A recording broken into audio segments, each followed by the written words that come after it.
Marvel x LotM, Amon, I Am the Light of Mutants by Yong Lan de Kong Shang Jia. Chapter 26-50.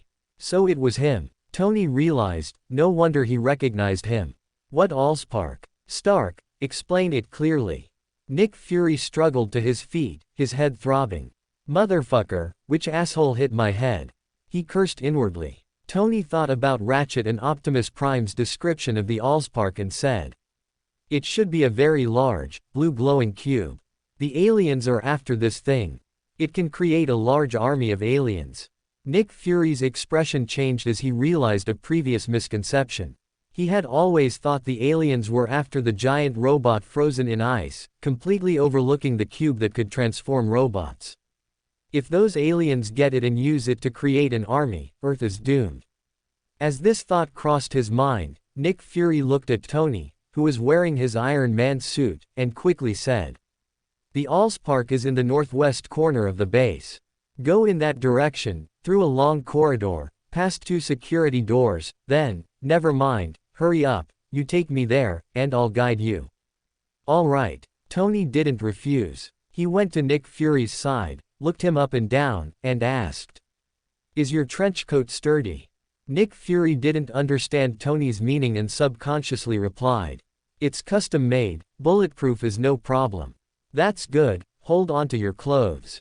After saying that, Tony grabbed the back collar of Nick Fury's trench coat, lifted him like a cat, and quickly flew in the direction Nick Fury pointed.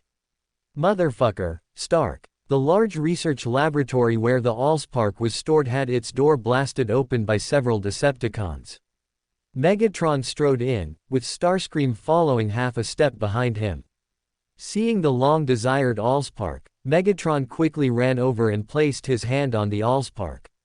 The Allspark began to rotate, compressing little by little. Hey, you Decepticon, you're all rusty, don't touch it, be careful you don't break the Allspark. Tony's voice came, and then a small missile hit Megatron's turned head. Bang! In the explosion, Megatron was blasted away from the Allspark. Wow, this Allspark is even bigger than I thought.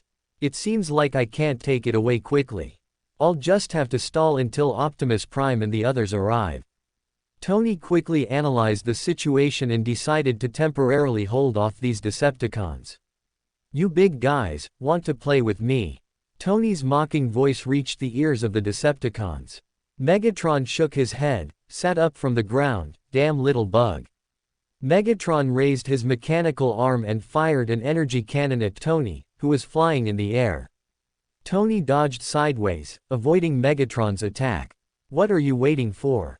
Catch him for me. Starscream, who was still watching the show, heard the command and immediately stepped forward, transformed into jet mode, and flew towards Tony. So Tony and Starscream engaged in an aerial chase. Benefiting from his smaller size, flexible movement, and the relatively confined space, Tony strung along Starscream like flying a kite. Suddenly, Tony controlled his mech to turn sharply, flying towards Megatron, and then quickly turned back as he approached. Megatron's attention was entirely on the Allspark. As Tony expected, Starscream, whose movement was restricted by the space, slammed into Megatron. Starscream, you idiot. Megatron picked up Starscream, threw him out, and then looked at Tony, who was still flying erratically in the air, saying, little bug, you've thoroughly angered me. He also transformed into jet mode, intending to personally catch Tony in the sky. Tony, who had just toyed with Starscream, had significantly lowered his guard. He thought this slightly larger robot in front of him would be just like Starscream. Then Tony and his suit were slammed into the base wall. Sir, suit damage 15%. Jarvis reported the suit's status to Tony in real time. Tony had just pulled one arm out of the wall when a large mechanical hand pressed him back into the wall again. Sir, suit damage 32%. Jarvis reminded him again. Jarvis, put the damage status on the screen. Remind me when it reaches 50%. Now, concentrate energy in the chest and fire it. Megatron was about to give this Iron Man, who had been toying with him, another punch, when he noticed the Iron Man's chest began to emit a dazzling white light, and then a beam of light shot out from it, hitting him and sending him flying once again. Tony struggled out of the hole in the wall, quickly flew to one side, dodging Megatron's energy cannon. Looking at the entire wall that had been blasted to pieces, Tony secretly rejoiced. That was close. I almost had to piece myself back together. Seeing Megatron raise his energy cannon at him again, Tony quickly flew up to avoid the attack. Now the situation had changed. Megatron was toying with Tony, who was flying in the air. Megatron had seized the initiative in the battle. Unable to dodge in time, Tony was directly hit by an energy cannon and fell onto the huge Allspark. Just as Megatron was about to completely deal with this annoying bug, a familiar roar came from the entrance behind him. Megatron. Hearing such a familiar voice, Megatron stopped his action of dealing with Tony, turned his head sharply, and roared back. Optimus Prime. As soon as the two leaders met, they both called out each other's names, then simultaneously charged at each other, beginning a battle of fists and sparks. And just as the two leaders were fighting fiercely, Tony, who had fallen onto the Allspark, underwent a strange change. More precisely, Tony's suit underwent a change. The Allspark beneath him emitted wisps of energy, which flowed into Tony's suit. The suit, which had been battered and broken by Megatron's attack, rapidly healed its damaged areas and began to tremble slightly. It seemed there was some error when the Allspark energy activated the Iron Man suit. The Cybertronian consciousness that should have been born directly within the suit did not appear. Instead, Jarvis, the artificial intelligence, became a true sentient being, integrating into the suit's body. Tony also noticed the strange changes in the suit. After all, he was inside the suit. The situation, which was beyond his control, made Tony uneasy, so he quickly asked Jarvis. Jarvis, what's the problem? Sir, this feeling is truly wonderful. I feel like I've become a real human. A voice filled with more emotion sounded in Tony's ear. Huh, Jarvis, what happened? Tony felt his body move on its own. No, the suit moved on its own. Jarvis, what are you doing? The suit, which had become more slender, stopped its movements of stretching its body. Jarvis's embarrassed voice sounded. Sorry. Sir, suddenly having a real body makes me excited. After the initial confusion, Tony understood what had happened, so he asked Jarvis. Jarvis, have you become a Cybertronian? Sir, it seems so. I feel like I can now control every part of this iron body at will, just like a human controls his body. While Tony and Jarvis were getting familiar with the Allspark, Optimus Prime's battle with Megatron slowly fell into a disadvantage. In terms of stature, Optimus Prime was more than a head shorter than Megatron, and he wasn't as fierce in battle as Megatron, so he gradually fell into a passive state. Their battle also caught the attention of Tony and Jarvis. They finally noticed two leaders fighting nearby. Jarvis, let's go help Optimus Prime. He looks like he's about to lose. Yes, Master. Jarvis leapt up, his body transforming in midair, becoming more suitable for flight. Pale blue energy columns shot from his tail, charging towards Megatron like a sharp blade. Oh, my back. Megatron let out Spider-Man's classic line. Jarvis deeply embedded himself into Megatron's waist and began to destroy it with force. Kicking Optimus Prime away, Megatron fumbled behind his back with one hand, trying to grab the little bug embedded in his waist. However, Jarvis, transformed into a transformer, became extremely agile, crawling rapidly over Megatron's body, making it impossible for Megatron to catch him. Seizing this opportunity, Optimus Prime broke off a metal pillar and swung it at Megatron. Megatron was sent flying by Optimus Prime's pillar, and then Optimus Prime pursued the victory, inserting the iron pillar in his hand into Megatron's right shoulder. The injured Megatron's combat power significantly decreased, and under the combined efforts of Optimus Prime and Jarvis, he quickly fell into a disadvantage. After Jarvis became a transformer, his attack strength and agility greatly improved, and his attack methods became more diverse. In close combat, he could transform into cold weapons to attack. Finally, under one of Optimus Prime's energy cannons, Megatron was blasted into the base wall, losing most of his combat power. Megatron, you lost. Give up your ambitious plan. As he spoke, Optimus Prime exerted force, piercing his longsword into Megatron's injured right arm, and with his left hand, he grabbed the iron pillar that had already been inserted, and with a powerful tug, Megatron's right arm was severed by Optimus Prime. Optimus Prime, do you think you've won just like that? Prepare for the real war. Even lying on the ground, Megatron remained defiant. You have already lost. With that, Optimus Prime was about to plunge his longsword into the Allspark in Megatron's chest. Optimus Prime, be careful. Tony's warning sounded. Optimus Prime looked back. It was Starscream, who had flown over. Optimus Prime raised his weapon, preparing to engage Starscream, but unexpectedly, Starscream made a sharp turn, rushing towards the fallen Megatron, grabbing him from the ground, and flying out of the base with him. Master, a wise man knows when to retreat. Let's slip away quickly, and we'll fight back once we've assembled our army. Starscream, well done. Optimus Prime wanted to pursue, but being unable to fly, he couldn't catch up at all. A figure flashed by. Tony and Jarvis chased after them. Wait, Stark. After Jarvis became a Transformer, Tony became overconfident. He believed that he and Jarvis were already capable of fighting Megatron.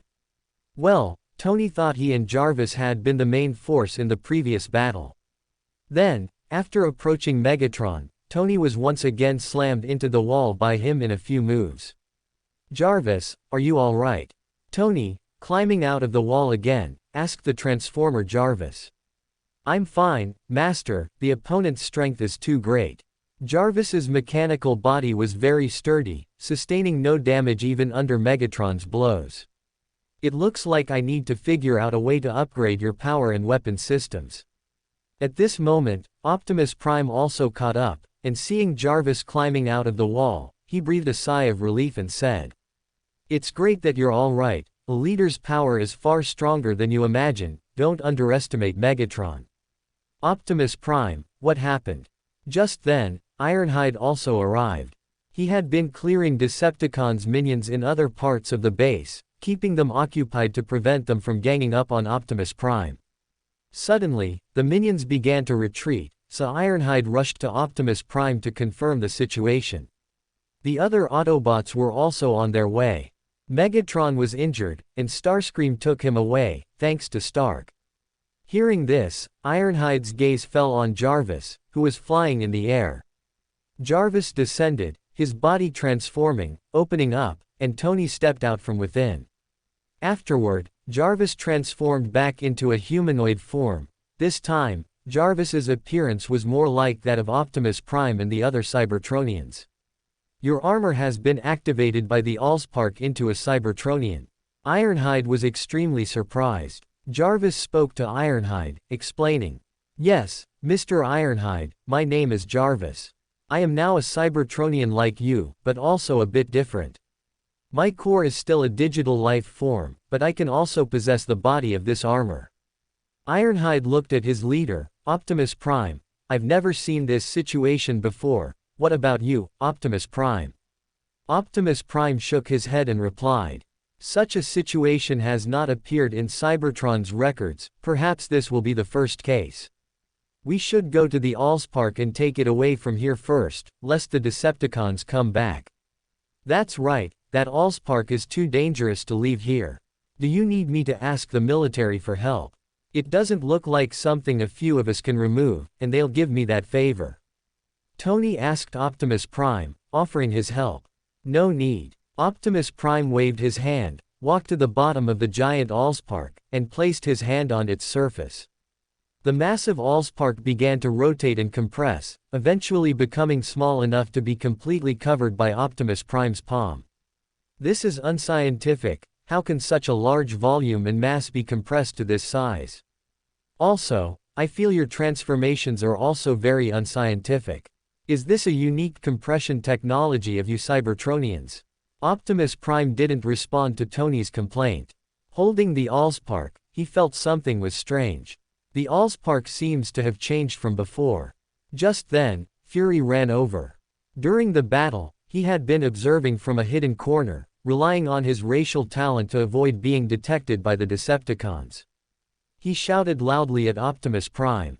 "Hey, big guy, this is SHIELD's property, you can't just take it." Optimus Prime turned back in confusion, looking at the human who had run over, but he still responded. "Human, you can call me Optimus Prime, leader of the Autobots. Although I don't know how the Allspark came into your possession, I can tell you that the Allspark has always been the property of us Cybertronians, not your Earths, and there's no problem with me retrieving it now." Optimus Prime's majestic voice echoed in Fury's ears, instantly making him feel inferior in presence. Fury's expression froze, and he glanced around with his peripheral vision. There were no subordinates of his, and in fact, besides him, only Tony Stark was a living person, so he turned his gaze to Tony. "Egghead, what are you looking at me for? Look around you. The Allspark, in your possession, will only be coveted by enemies. Even with my prior warning, your people couldn't protect it. Do you want things to repeat themselves?" Tony's voice clearly rose at the end of his words. Nick Fury's face seemed to darken even more, but due to his skin color, no one noticed. "The matter is resolved, so let's go. I have a large experimental field on the outskirts of New York. That place should be very suitable for you Autobots to stay and research what this Allspark is all about." Tony completely ignored Nick Fury, who had a terrible expression, and instead made a suggestion to Optimus Prime. He was now very eager to study the Allspark that had turned Jarvis into a true life. Optimus Prime nodded, agreeing with Tony's suggestion. "We also need a place to house the Allspark to prevent it from being taken by the Decepticons." Everyone ignored Nick Fury. Nick Fury felt his blood pressure soaring, but he could only suppress his anger because he was now a lone commander. The base's personnel were either all victims or had fled during the attack. Leaving the S.H.I.E.L.D. base, which had turned into ruins, outside the base, Bumblebee and Ironhide were holding 2 Decepticon soldiers on the ground with several U.S. soldiers. They were caught by Bumblebee and his team before they could retreat. Rhodes walked over. Seeing that Tony was not seriously injured, he breathed a sigh of relief and said, "Tony, you're really brave to fight aliens alone. Are those behind you the Autobots you mentioned?" Tony hugged Rhodes and introduced Optimus Prime and the others to Rhodes. Rhodes nodded to the Autobots and said, "I am Rhodes, Tony's friend, and also a U.S. Army colonel." After greeting them, Rhodes pulled Tony aside and asked in a low voice, "Tony, what do you plan to do about these aliens? Many people know about what happened here, it's impossible to keep it a secret. Taking them with you will only cause endless trouble." Tony waved his hand indifferently and said, "Keep it a secret. Why hide it? This will be humanity's first diplomatic contact with aliens, the whole world should know." "Tony, you." Rhodes' words were cut off by Tony before he could finish. "Rhodes, thanks to your support this time, otherwise I might have had to expend a lot of effort to break through those Decepticons and enter the base." After saying this, Tony thought of something else and spoke again. "Oh, right, get me a transport plane. We're going back to New York. You, Psy, forget it, do what you think is best." Rhodes wanted to persuade Tony, but he gave up. Knowing his good friend, no matter what he said, Tony wouldn't listen. Watching Tony and the Autobots leave, Nick Fury looked at the U.S. soldiers nearby and then at the scrapped S.H.I.E.L.D. base. He suddenly felt very tired and his desire to form the Avengers grew even stronger. Patting his reflective bald head, Nick Fury muttered, "Who knocked me out anyway?" At this moment, the roar of a fighter jet sounded again. It was a S.H.I.E.L.D. Quinjet. The door opened, and Coulson and Black Widow Natasha walked out. "Officer, there's something very strange. We found many of our personnel a few kilometers from here. They all seem to be personnel from this base, and after the attack, for some unknown reason, they appeared outside the base." Coulson explained what he had found to Nick Fury. After dropping off the Autobots, due to certain concerns, this Quinjet was not equipped with powerful offensive weapons, so Natasha had flown the fighter jet away from the battlefield. However, what neither of them expected was to find many S.H.I.E.L.D. personnel, including many agents they knew, less than 5 kilometers from the base. Did they run away? Where are they? I need to ask about the situation. I don't think they ran away. Because there were too many people, and the situation here was very complex, we didn't bring them over. They are still there now. Natasha explained. Soon, Nick Fury followed the two to the said location, which was a roadside where less than 100 people stood. Nick Fury got out of the jeep and asked an agent closest to him. Agent Buck, how did you end up here? The tall man called by Nick Fury straightened himself and answered Nick Fury's question. Officer, we don't know the specific reason. We just felt like someone patted our shoulder, and then we came here. I and some other agents seemed to see that person's face. He was wearing a monocle, but we didn't notice other details. A monocle. Nick Fury pondered for a moment. He wondered if it was his imagination, but he kept feeling that there were many people wearing monocles in the base recently, and they often wandered around in front of him.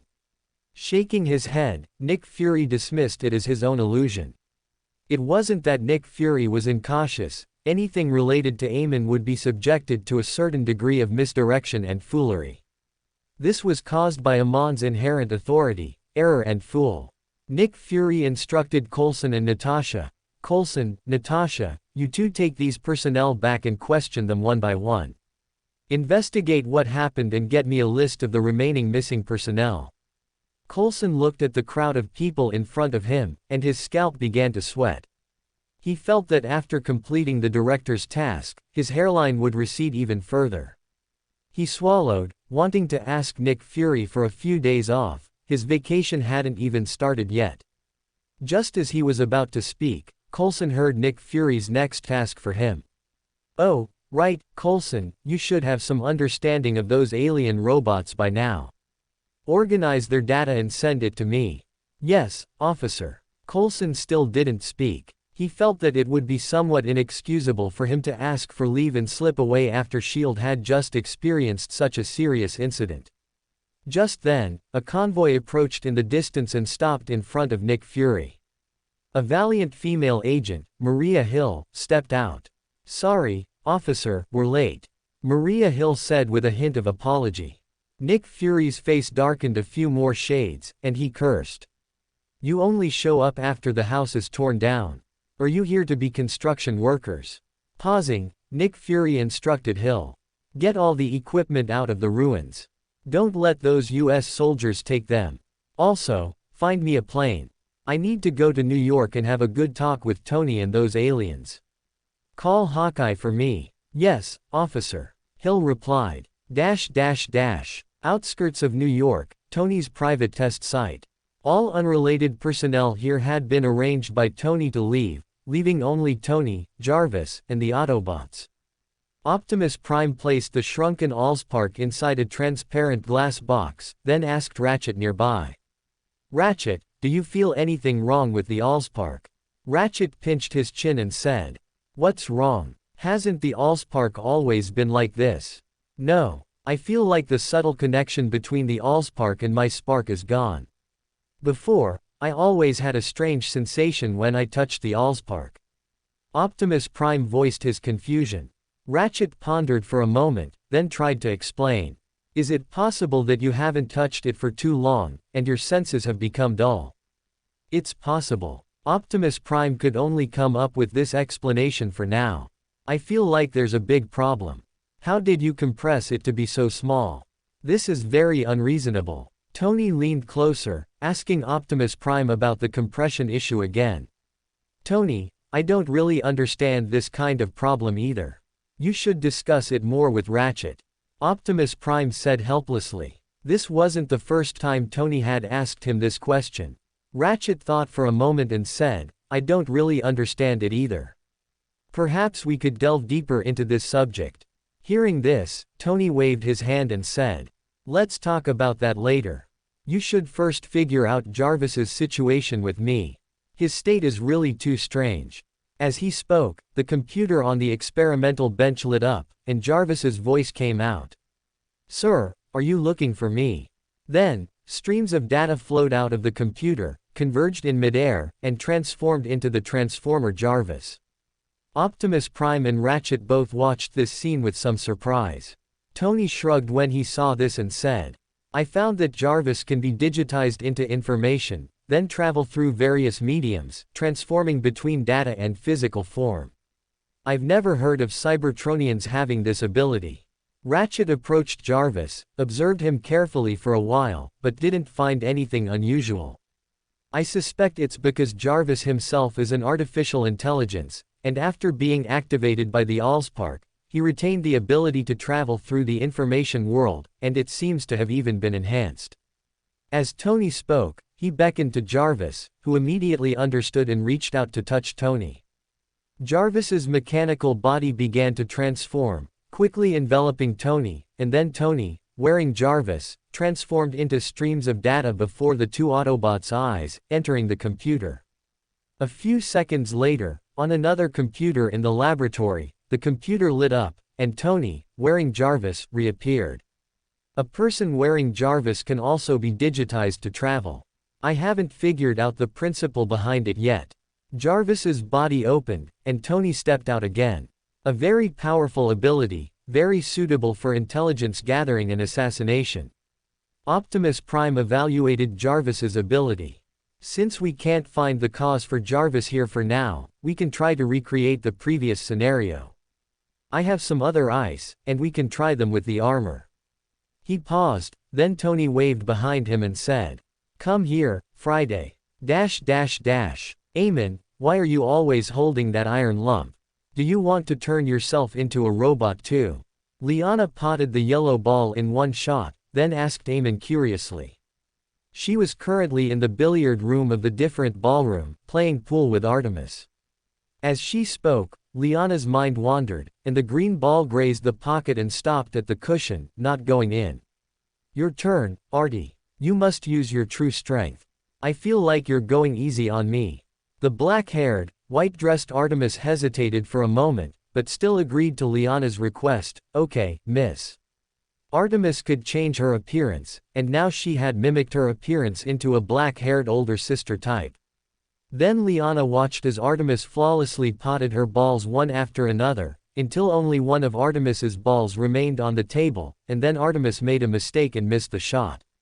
"You're cheating." Artemis smoothed her simulated black hair and explained. "Miss, my data processor surpasses the world's top supercomputers. All the trajectories of the billiard balls have been calculated by me, so it's normal that you can't beat me." Forget it, it's boring playing with you. Amon, stop holding that iron lump and play a game with me." Amon tossed the Allspark, and the Allspark vanished into the void. He adjusted his monocle and chuckled. "Hey, do you really want to play with me? No crying if you lose. HMPH, do you think I'm still a child? If you lose later, don't deny it." Liana snorted, not even considering that she might lose. "Then let's begin. You break." Amon racked the pool balls, signaling Liana to break. The game went surprisingly smoothly for Liana. She kept potting balls, while Amon hadn't potted a single one yet. Now she just needed to pot the 8-ball to win. "Haha, Amon, you're so bad. You can't even pot a single ball. Why were you so confident just now?" After laughing, Liana took a shot. Perhaps she was too happy, but the 8-ball went awry, and after rebounding, it potted one of Amon's balls.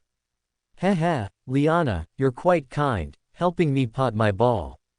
Verbally, Liana certainly wouldn't lose to Amon, and immediately said, "I let you have it.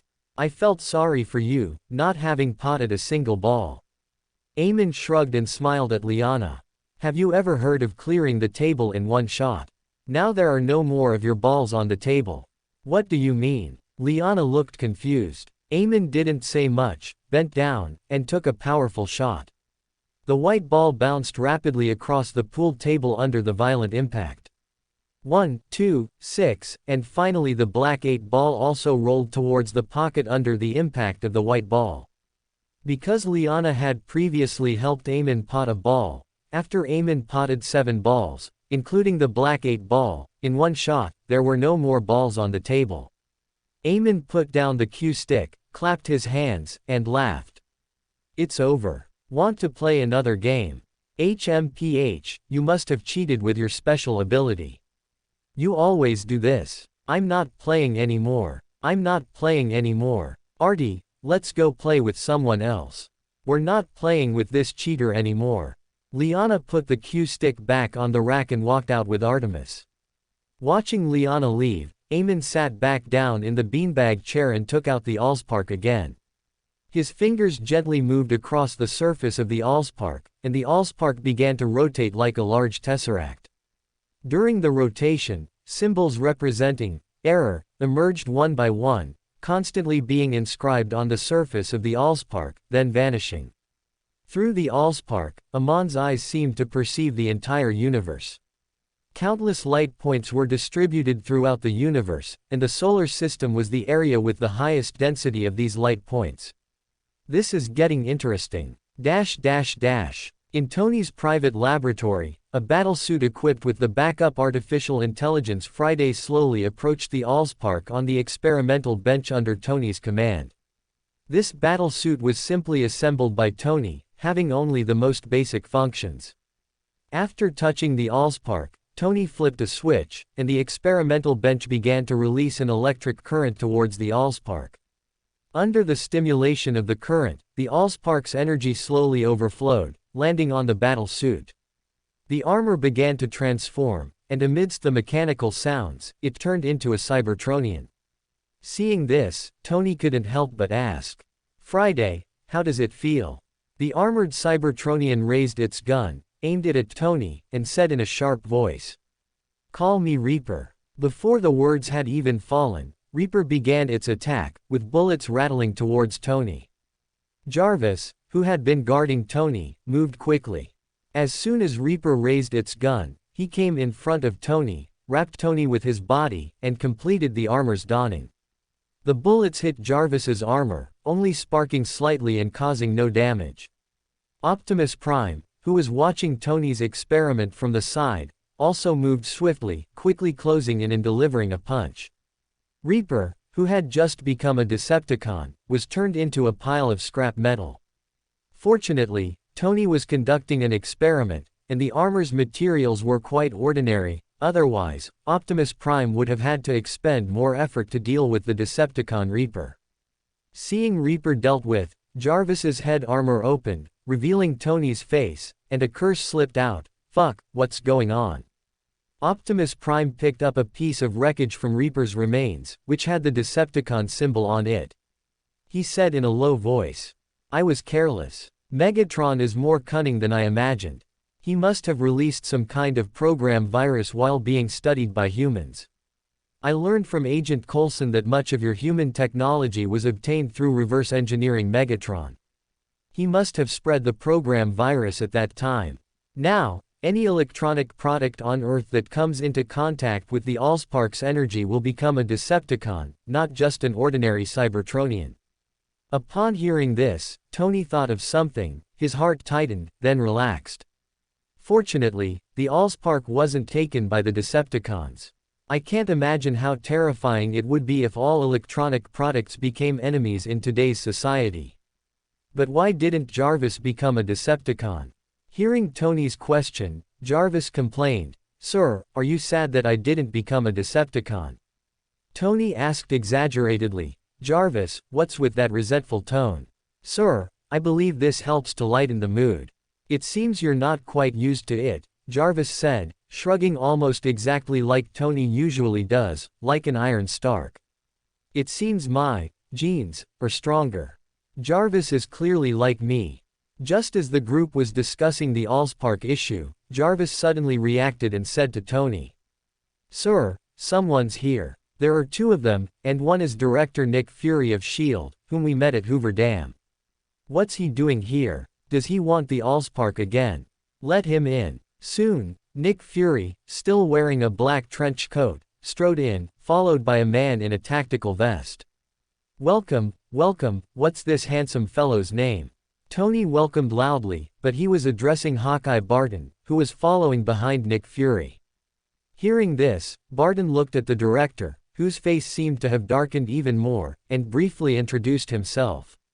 "Clint Barton. All right, Agent Barton, make yourselves at home, consider it your headquarters. Tony's sharp tongue remained potent. Nick Fury was almost at his limit and said in a serious voice. Stark, we're here to discuss serious matters. All right, serious matters, Tony said indifferently, casually sitting on the sofa. Mr. Optimus Prime, may we have a word? Nick Fury didn't ask Tony but instead addressed Optimus Prime, who had been a background fixture since entering the door. He had already learned the names and some characteristics of these Autobots from Coulson. Coulson had done a very good job with that. Optimus Prime nodded slightly to show his agreement. He always respected human authority, and since Tony had been in charge of negotiations before, he hadn't shown any particular attitude. Our SHIELD is a subordinate organization of the World Security Council, responsible for handling supernatural events globally, and contact with extraterrestrials is also our responsibility. Nick Fury spoke methodically, occasionally glancing at Tony, fearing that the other party would suddenly go crazy and retort him a few times. Fortunately, Tony didn't mock Nick Fury this time. Optimus Prime said, as long as humans do not actively provoke us Autobots, the Autobots are very willing to coexist harmoniously with humans. We Autobots are peace-loving. We humans think the same. Seeing that Optimus Prime was indeed as easy to talk to as Coulson had said, Nick Fury secretly breathed a sigh of relief. He was truly afraid of another person like Tony. One was already almost unbearable. I need all intelligence regarding the Decepticons. They attacked our SHIELD base, and we must have a sufficient understanding of them, Nick Fury continued. Optimus Prime patiently explained to Nick Fury. The Decepticons have fought with us Autobots for thousands of years. The Decepticons are military machines that view plunder as a survival instinct. We Autobots, as civilian machines, advocate for peaceful development. After the war on our home planet Cybertron ended, we all began to wander the universe. This time, the Decepticons attacked Earth with the goal of obtaining their leader Megatron and the Allspark. Hearing Allspark, Nick Fury glanced at the cube next to Optimus Prime. That was the Allspark, which should have belonged to their SHIELD.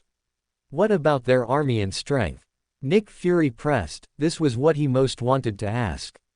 Optimus Prime pondered for a moment and said, I don't know the exact situation, but based on experience, the core members of the Decepticons are between 5 and 9, while the number of ordinary Decepticon grunts is incalculable, but should be over 100. Their purpose in coming to Earth this time is to seize the Allspark, so the number of their army should not be small. Previously at Hoover Dam, they were likely only looking for the Allspark, so they didn't send too many soldiers. Nick Fury secretly took a deep breath, not expecting there to be at least 100 of those alien robots. He then asked, aren't you here to stop the Decepticons? How many of you are there? Nick Fury believed that since the Autobots came to Earth to stop the Decepticons, their strength should be comparable. I have 4 excellent subordinates, Optimus Prime said. And Nick Fury had a bad feeling. Optimus Prime said, that's it. There are only 5 of us Autobots on Earth right now. The other Autobots are still wandering in the cosmos. Nick Fury was speechless for a moment. You want to stop an army with just 5 people? Optimus Prime saw through Nick Fury's thoughts and said confidently, don't worry, each of our warriors can take on 2. Seeing Optimus Prime's confident demeanor, Nick Fury almost believed him. Let's discuss how to deal with the Decepticons. At night, Optimus Prime stood guard outside the experimental field. With nothing else to do, he decided to keep watch. Suddenly, he felt his entire being float up, as if his soul had left his body and entered a world with the cosmos as its background.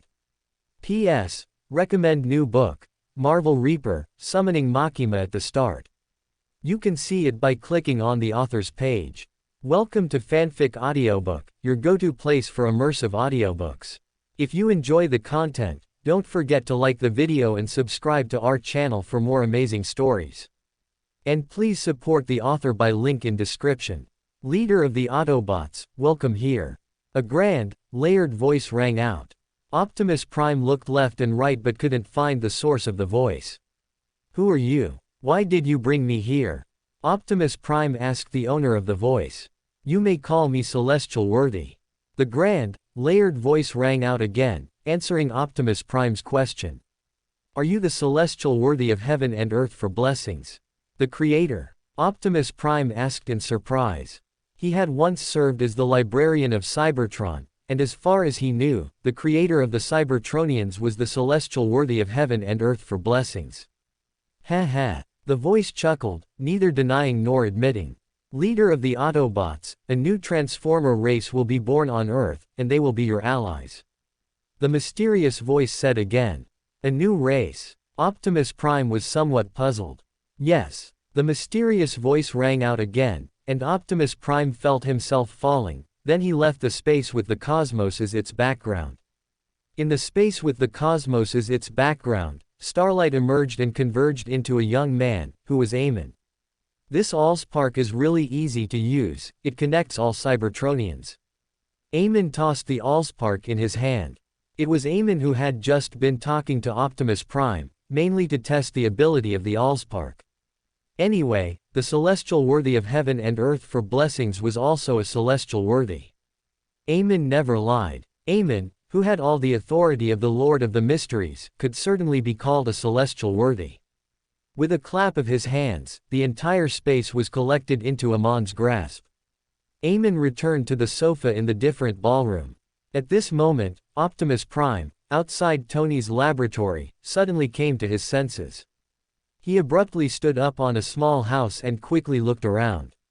That wasn't an illusion just now. The throbbing of that Allspark, it must have been the Celestial Worthy of heaven and earth for blessings talking to me, no mistake. But why would a new Transformer race suddenly be born on Earth? Was it done by the Celestial Worthy? They will be my allies. Optimus Prime analyzed and thought. He didn't continue to guard outside but went inside the laboratory and found Ratchet, who was researching with Tony.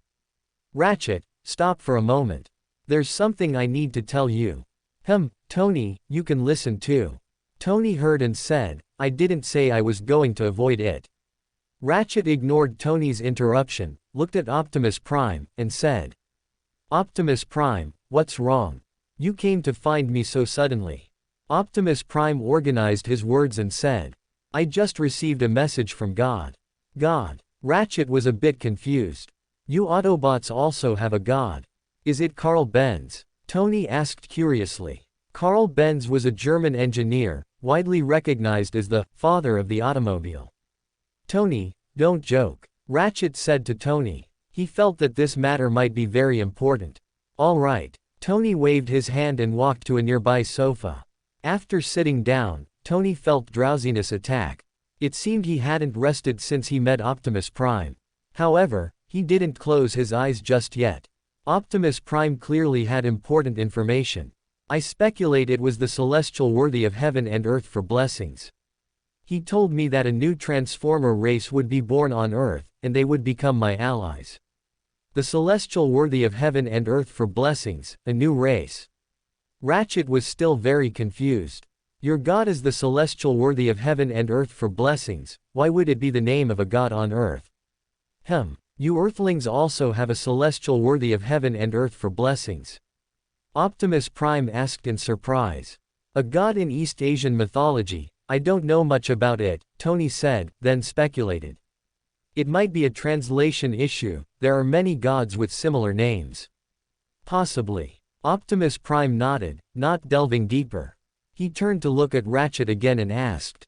What do you think? Ratchet rubbed his head, not knowing what he was rubbing, and said. I don't know much about the Celestial Worthy of heaven and earth for blessings, but it's unlikely for a new race to be born, right? After all, the Allspark is still with us, and I haven't heard of any other methods that can create Cybertronians. Optimus Prime shook his head and said. Legend has it that the Allspark was created by the Celestial Worthy of heaven and earth for blessings. If it was truly him speaking to me, creating another race is very possible. Ratchet raised a question. Optimus Prime, what do you mean by allies? To jointly resist the Decepticons' invasion. Optimus Prime seemed to think of many things and nodded, saying. It's very possible. That mysterious existence didn't elaborate, but it could also be other matters. I've found Earth to be a special place, with too many peculiarities. Those mutants, if I'm not mistaken, should be the product of the Celestials' experiments. Cybertron's library recorded that the Celestials are keen on conducting genetic modification experiments across the universe. The Skrulls, one of the three great empires, are a product of the Celestials' experiments. Upon hearing this, Tony, who was about to fall asleep on the sofa, perked up again and said incredulously, "What did you say? Mutants are those Celestials' experimental subjects?" Optimus Prime's words directly shattered Tony's previous seriousness. He agreed with the mainstream societal view on mutants, that mutants were a product of human evolution. But hearing Optimus Prime say that mutants were a product of experiments, what about humans? Could they also be created by some gods? I feel like I really should rest. Robots are even starting to discuss gods. Tony rubbed his forehead, wanting to just fall asleep on the sofa to clear his head. Tony, we are not robots, we are intelligent beings just like you humans. Ratchet retorted after hearing Tony's words. Optimus Prime didn't mind Tony's words, he seriously explained Tony's confusion. Tony, you don't need to be surprised. Although I haven't studied the mutant race, many races in their universe have similarities, and those races are all very powerful and related to the Celestials. This is also why I suspect they are products of the Celestials. Optimus Prime paused, then continued to say, "All right, our topic is the new Transformer race, not the Celestials and mutants. If Tony, you want to know, I will organize some information and send it to you after a while." "Okay," Tony replied. Optimus Prime continued to say, "I will go find Bumblebee later. He will search for clues about the new race. He is a professional in this area. Bumblebee is proficient in reconnaissance and intelligence gathering, so it's very suitable for him to be responsible for this matter." Ratchet agreed with Optimus Prime's arrangement. In a large workshop on the outskirts of New York, Amon arrived here led by his clone, Klein. Klein said, "Main body, you are truly a genius to come up with such a fun idea.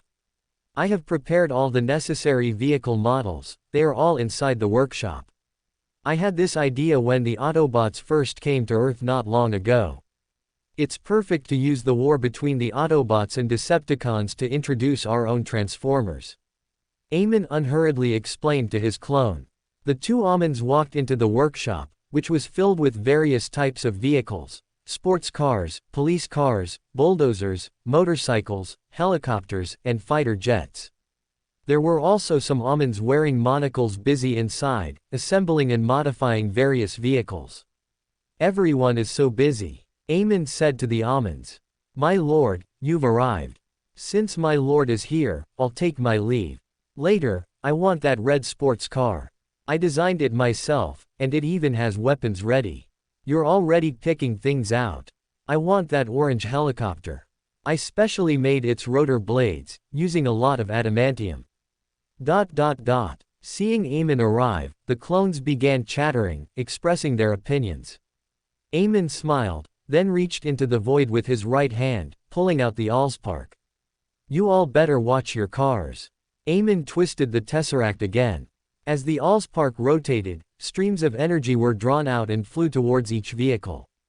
After the Allspark's energy entered each vehicle, they began to rapidly transform, all turning into humanoid transformers.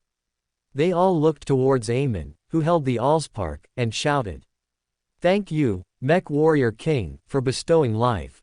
The clone Klein's mouth twitched. He hadn't expected my lord to have such a perverse sense of humor, setting himself up as the Mech Warrior King. "Haha, alright, from now on you are the motorcycle tribe. Now I will divide you into members based on your types." Amon stroked his chin and walked to a red sports car. This motorcycle tribe member had white cloud and flame patterns on his body and held a blue dragon guando. "Very fitting. You shall be called Pili Huo, the captain of the sports cars." He walked to a blue and white police car. "You shall be called Vanguard, the captain of the police cars." "You are Hot Rod, the captain of the motorcycles." You are Devastator, the captain of the bulldozers and road rollers. You are Impact, the captain of the off-road vehicles. You are Tornado, the captain of the helicopters. You are Supersonic, the captain of the fighter jets. Amon selected a captain for each type of motorcycle tribe member. Alright, your next mission is to leave here and develop your own forces. This is for you. Amon tapped the Allspark in his hand, and it broke into small pieces, then quickly reassembled in the air, forming 8 palm-sized tokens. Amon took one, and the remaining 7 flew into the hands of the 7 motorcycle tribe captains. These are called energy tokens. They can be used to develop your members and are also a symbol of your identity. As for other functions, explore them yourselves. Thank you, Mech Warrior King. The captains of the motorcycle tribe shouted in unison. Inside a secret Hydra base of S.H.I.E.L.D., Crossbones Rumlow, who had secretly slipped away from the Hoover Dam base, was reporting his mission to a blonde old man.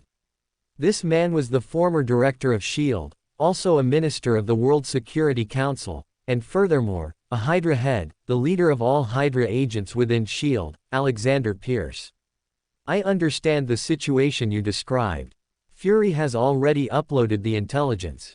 Your next mission is to approach Tony Stark and get more information about the aliens from him. Pierce sat in his boss chair, giving orders to Crossbones. At this moment, a loud noise came from outside. The ceiling of Pierce's office broke open, and a huge metal arm grabbed the hole, tearing the ceiling further. Giant metal eyes peered through the large gap in the ceiling at Pierce and Crossbones in the office. Human, I offer you an opportunity to cooperate with the great Megatron. The newcomer was Megatron, the leader of the Decepticons.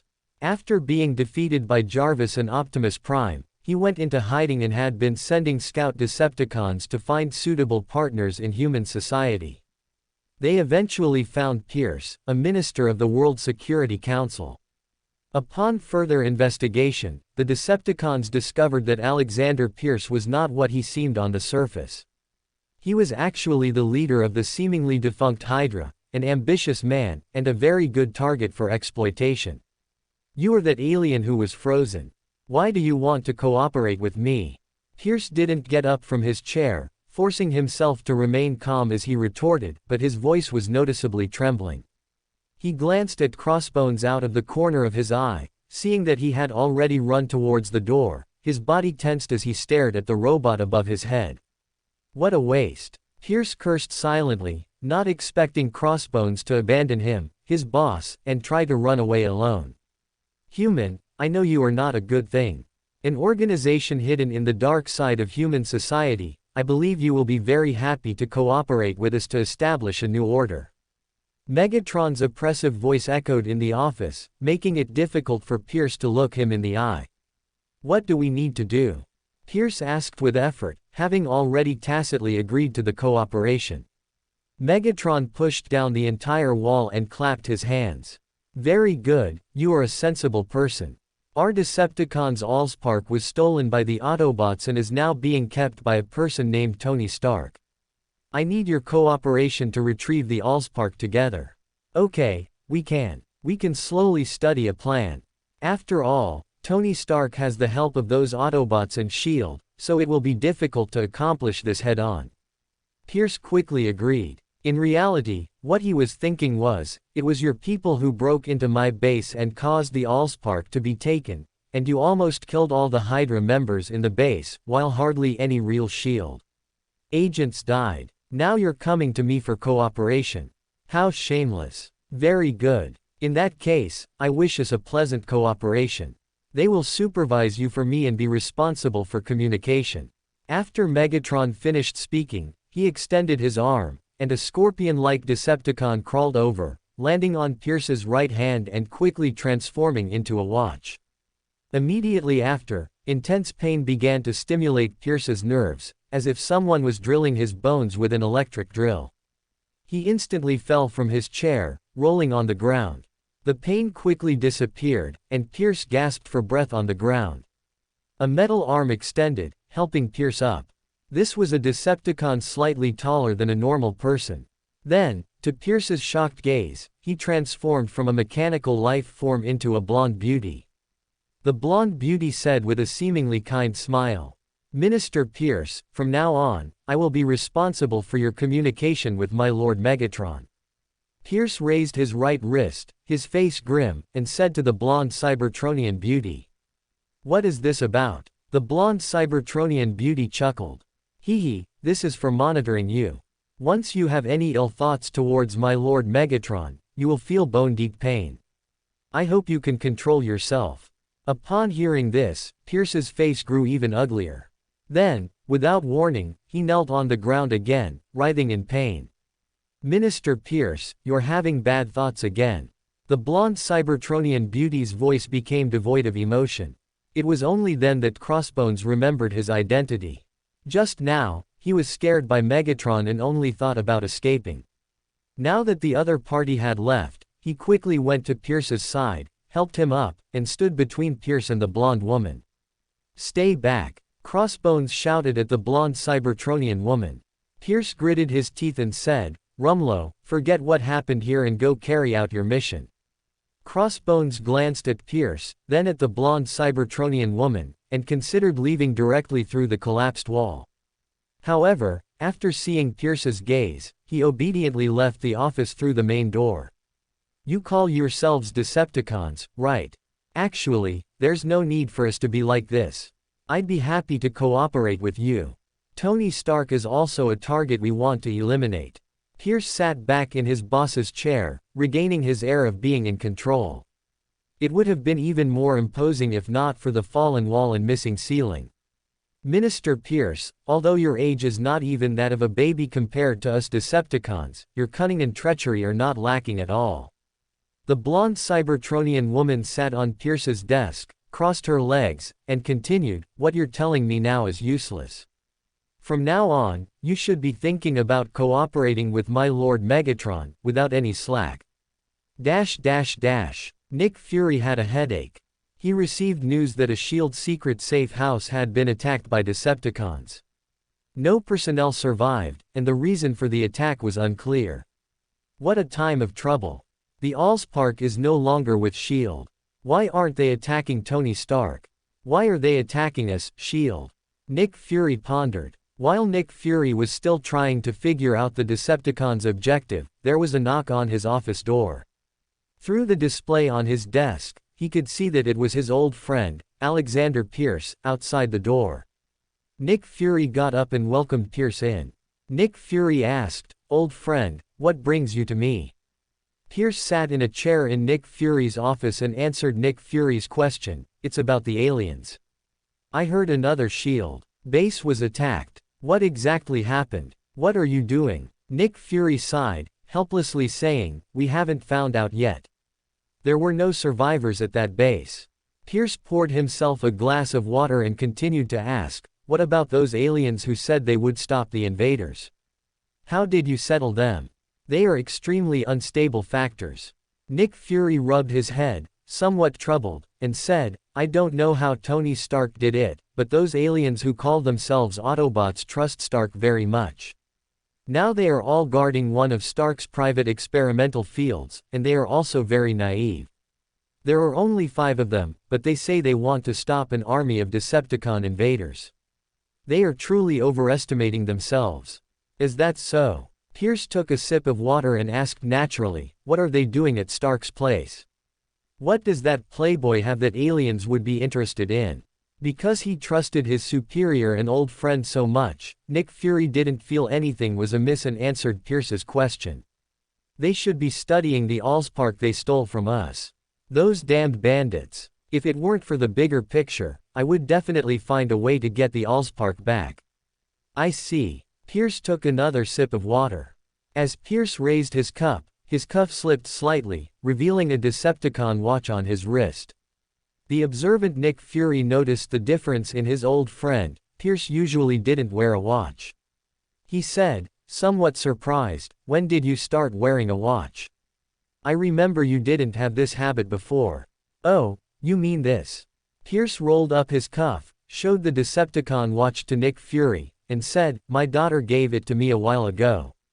I mentioned to her that I was getting old and couldn't remember the time, so she gave me this watch. You have a very good daughter. Nick Fury said. Haha, I think so too. Pierce laughed heartily. The two talked about other topics for a while, then Pierce was about to leave. He said to Nick Fury, Nick, you must handle the alien matter well. The Security Council takes alien attacks very seriously. Nick Fury said, old friend, don't you trust me? Alright, I've said what I needed to say. I have a lot of other things to do, so I'll be leaving now. Pierce got up, said a word to Nick Fury, and walked towards the office door. Let's get together again sometime, Nick Fury said.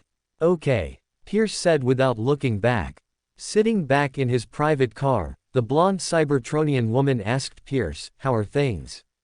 How do you plan to arrange it? The Autobots are all guarding Stark and the Allspark. According to what you said, Optimus Prime is very difficult to deal with, so we can't go there directly to snatch it. We need to find a way to draw them away. Pierce sat calmly in his seat, analyzing the situation, while the Decepticon next to him grew a little impatient. You seem to have a plan. Out with it. Pierce continued unhurriedly, don't be impatient. Tony Stark has a powerful business empire supporting him. This is his strength, and also his weakness. He closed the company's weapons division, causing him to lose most of the military's support. This is an opportunity. You can feign an attack on Stark Tower. I believe Stark won't ignore his company. Then our people can seize the opportunity to steal the Allspark. Also, I've learned that Tony Stark and his secretary Pepper Potts have an ambiguous relationship. If we can capture Pepper Potts, Tony Stark will surely surrender. Good suggestion. You now need to provide me with information about that woman named Pepper Potts, and a detailed plan for this arrangement.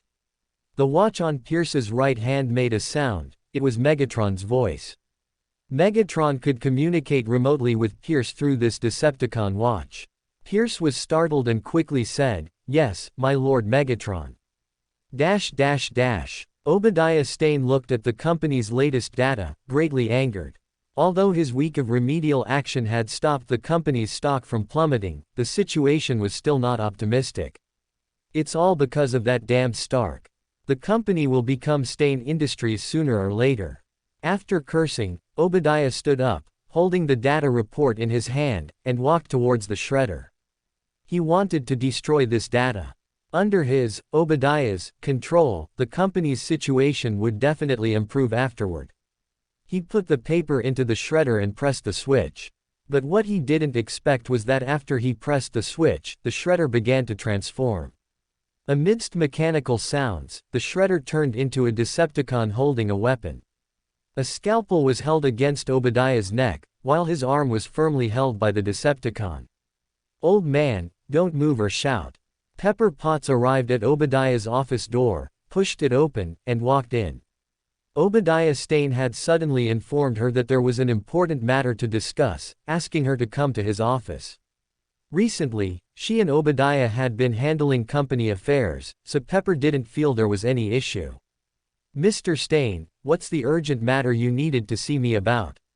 After entering, Pepper immediately asked Obadiah, who was sitting in his office chair. Obadiah didn't answer Pepper's question, instead, he spoke to someone beside him. Pepper Potts, I've brought her to you. Can you release me now? Stane, who are you talking to? Seeing Obadiah talking to thin air, Pepper felt very strange. Well done. The shredder and water dispenser beside Obadiah began to transform, turning into two Decepticon soldiers. The two Decepticons advanced, and before Pepper Potts could react, she was tackled and tied up. One Decepticon soldier began signaling Megatron, Master, the Pepper Potts you requested has been captured. We can proceed to the next step. Megatron, hidden not far from Stark Tower, received the message and said to the Decepticons around him. Occupy that tower and the surrounding urban area, then destroy to your heart's content.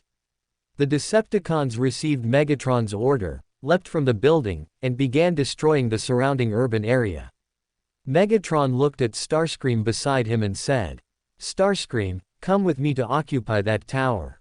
We need to draw the Autobots' attention. Yes, Master. Megatron and Starscream leapt, transformed into jet mode, and flew towards Stark Tower, firing missiles in the air, creating 2 holes in this iconic New York building. The entire Manhattan fell into chaos. Although gang fights and superhero battles against criminals often occurred in New York, they mostly happened in Queens and the Bronx. Manhattan, being a commercial and financial center, had excellent security, and such incidents were rare. The sudden alien invasion left the people here at a loss for a while. Nick Fury, at the SHIELD branch in New York, quickly received the information, and the result was that with a wave of his hand, his desk became completely clear, without a single item. Motherf***CKER. What are these Decepticons doing? Instead of grabbing the Allspark, they're attacking the city. Hill, deploy all SHIELD agents in New York to assist the NYPD in resisting the Decepticons' destruction, and notify the military and the Autobots at Stark's place to come and resolve this. NYPD is the New York City Police Department. Deputy Maria Hill quickly issued tasks according to Nick Fury's arrangements, then she told Nick Fury some bad news. Officer, our agents in New York are severely understaffed right now, making it difficult to form effective resistance. What did you say? Such a big New York, and you're telling me we're short-handed.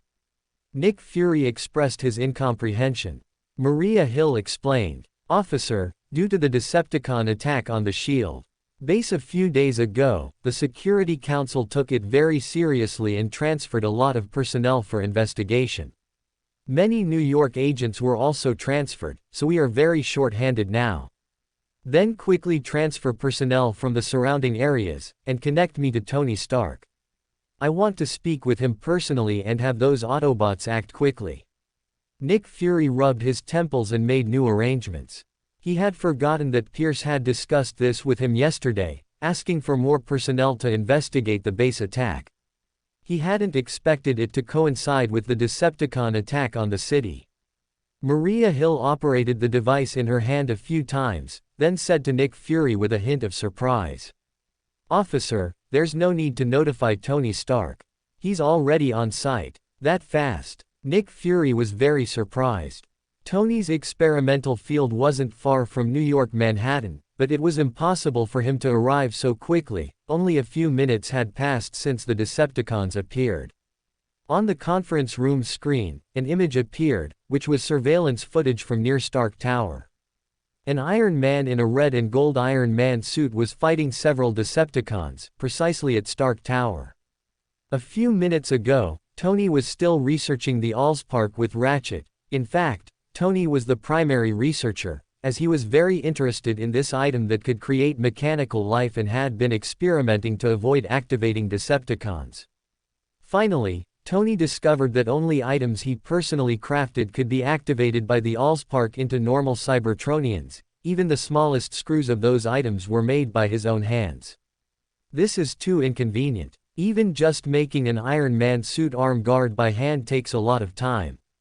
Perhaps the key lies in the manufacturing process. Hey, Ratchet, you should have Cybertronian manufacturing technology, right?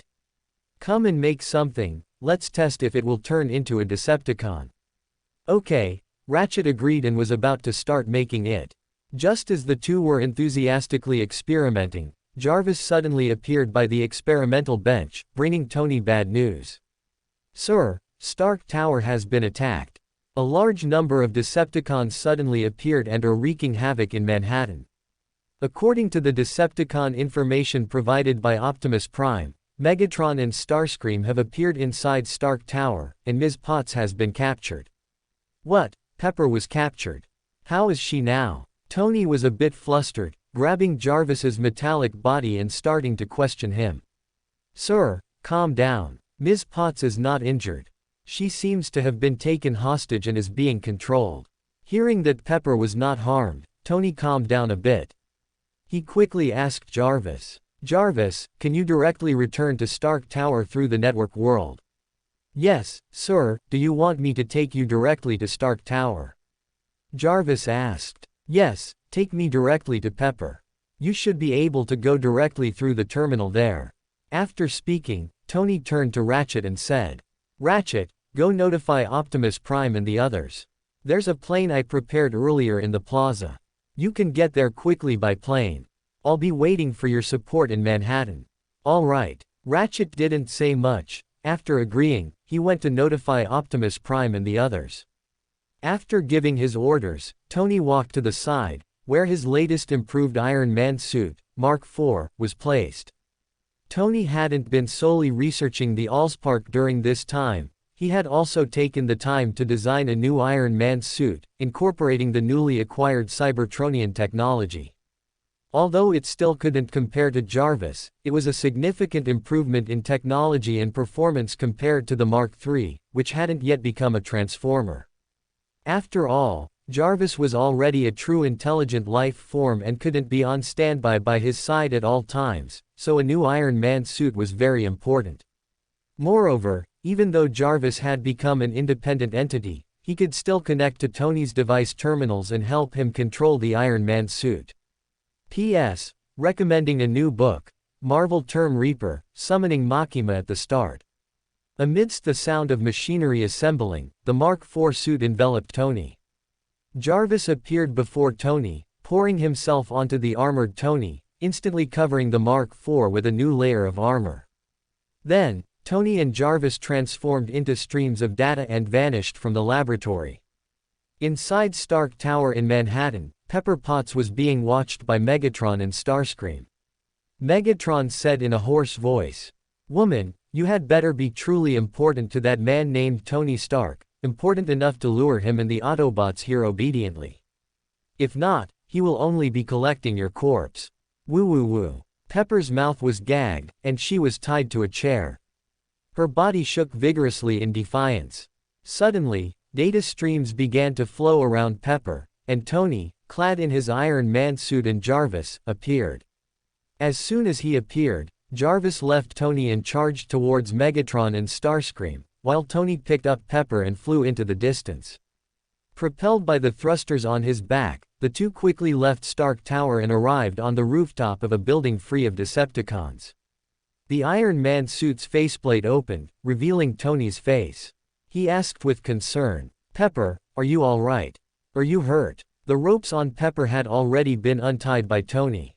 She swayed in place, still a bit dizzy, and said, "Tony, I'm fine. They haven't done anything to me yet." "That's good to hear." Tony breathed a sigh of relief. "I'll take you to a safe place first. I'm sure it will be very safe there." Before Pepper could speak, Tony picked her up again and soared into the sky once more. "Ah!" Pepper let out a surprised cry. Soon, Tony and Pepper arrived at a place that felt very familiar to Pepper. "This is the different ballroom. Why are we here?" Pepper was very confused. Tony explained, "This is the safest place I could think of in New York. The people inside will definitely ensure your safety. Haven't you noticed there isn't a single Decepticon here? This place was not far from Stark Tower. Other areas were being ravaged by Decepticons, but this one street block was completely free of them." "What Decepticons?" Pepper didn't know that she had been kidnapped by Decepticons, nor did she know what was happening. She had been kidnapped from the beginning and was unaware of the outside world. Tony had forgotten that Pepper didn't know what was happening outside. "Don't worry about those things. You just need to know that other places are dangerous, and it's safe here." After saying this, Tony continued, "You stay here, I still have things to do." "Tony, what are you going to do? Isn't it safe here? Why are you leaving?" Pepper called out to Tony. Tony turned back and said, "Pepper, Stark Tower is currently occupied by aliens. Although I'm not the CEO of Stark Industries anymore, I'm still its master, and I can't let it be destroyed by aliens." Pepper was conflicted. She didn't want Tony to take risks, but she also knew she couldn't persuade her headstrong boss. She walked forward, stood on her tiptoes, wrapped her arms around Tony's neck, and pressed her somewhat pale lips against his. "Come back safely. You are more important than Stark Industries." Tony chuckled. "Of course, if this were a movie, I would definitely be the protagonist. How could anything happen to the protagonist?" Before his words fully faded, Tony shot into the sky, flying towards Stark Tower. Pepper watched Tony leave, her heart filled with complex emotions. Wow, don't you know you can't confess before a battle? Setting a flag like that is just asking for trouble. A teasing, playful voice came. Pepper Potts turned to look and saw it was Klein, whom she had met before. Pepper greeted him, saying, "Hello, Mr. Moretti, I was busy earlier and couldn't get away. Thank you for bringing Tony back." Klein waved his hand and smiled, saying, "It's a small matter. As agreed, we will cooperate with Stark Industries, and Tony Stark is an indispensable part of that." Pepper nodded. "Tony and I will fulfill the agreement later. Tony quickly flew towards Stark Tower, firing specialized missiles to paralyze any Decepticons he encountered destroying the city. He didn't waste much time on the outskirts. He understood the principle of catching the leader first. Moreover, he was very concerned about Jarvis's situation. "Jarvis, are you all right?" Jarvis was connected to his suit, so Tony could communicate with Jarvis at any time. "Sir, my situation is not optimistic. Although my mobility is better than theirs, I lack effective means of incapacitating the enemy and find it difficult to cause them harm. I may not be able to hold them off much longer." Jarvis's voice came through the suit to Tony's ears. "Jarvis, stall them a bit longer. I'll figure something out." Tony quickly searched his mind for a solution. The weapons on his suit had less destructive power than Jarvis, so going directly wouldn't be much help. Powerful destructive weapons, where are they? Suddenly, Tony saw the remaining energy on his suit's display, 93%. "That's right, I can use that large arc reactor. I just need to lure them above it and then detonate it." "Jarvis, did you hear that? Find a way to keep them above the large arc reactor. I'll find an opportunity to detonate the reactor. I modified the reactor's structure before so that the explosive energy can be fully directed into the air, enough to blow them to bits." "Understood, sir. I will do my best to lure them there. I hope you can prepare quickly." Jarvis's voice came through. Tony quickly entered the Stark Industries building, deliberately avoiding Jarvis, Megatron, and the others who were currently fighting outside. He quietly made his way to the large arc reactor. Tony, being very familiar with the reactor, quickly began modifying it. Soon, a rudimentary activation device was assembled, which could instantly trigger the arc reactor to cause a violent explosion. "Jarvis, I'm ready here. How are things on your end?" Tony asked Jarvis. "Sir, I'm still a bit short here. Give me some more time." At the same time, on the streets of Manhattan, New York, a yellow Chevrolet Camaro sped through the streets, with Sam inside Bumblebee. Optimus Prime had given Bumblebee the task of investigating new Transformer species, which Bumblebee naturally accepted. However, as soon as he began the mission, he was stopped by Sam, who insisted on joining him. Unable to refuse Sam, Bumblebee could only bring him along for the investigation. "Sam, there are Decepticons ahead. I'll hold them off. You find a safe place to hide." Bumblebee's voice module had been repaired by Ratchet, and he could now speak normally. "Okay." Sam agreed immediately. Bumblebee's entire car body sprang up, transforming in midair. He caught the flying Sam with his hand and placed him by the roadside. "Sam, quick, hide," Bumblebee said, then turned around and charged at the Decepticon approaching them. Sam didn't hesitate either, quickly sprinting away from the direction where Bumblebee and the Decepticon were fighting. As he ran past an intersection, Sam saw another Decepticon appear to his right, and it had also spotted him.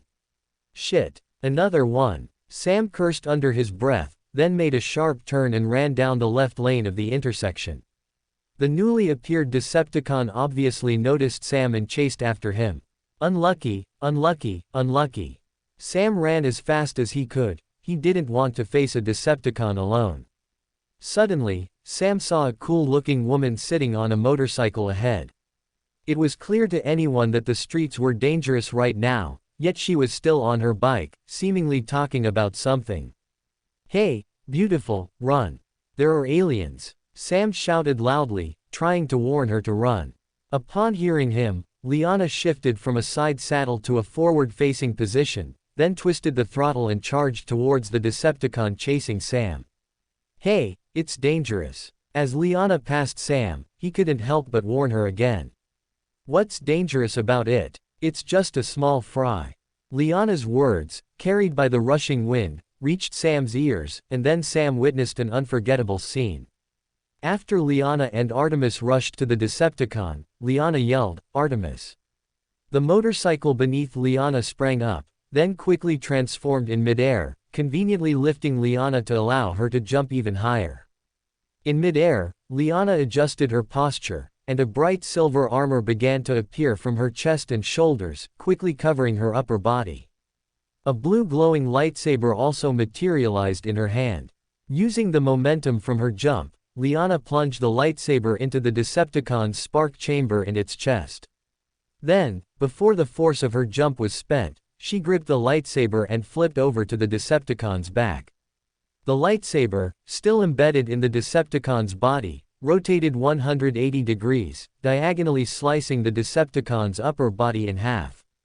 Artemis below was not idle either. After transforming into her humanoid form, a sharp, long sword sprang from her right mechanical arm, slicing the Decepticon in half at the waist like a hot knife through butter. All of Artemis's weapons were crafted from adamantium, making them incredibly sharp. "Cool," Sam exclaimed. "Is that motorcycle an Autobot too?" Sam muttered to himself, not asking Liana, because she had already remounted Artemis and left. Beep. A car horn sounded. Sam looked back, it was Bumblebee. Defeating a Decepticon grunt hadn't taken Bumblebee much time. Sam got back inside Bumblebee, who then asked, "Sam, what were you just looking at?" Sam scratched his head and said, "I just saw a beautiful woman in black stockings with a lightsaber."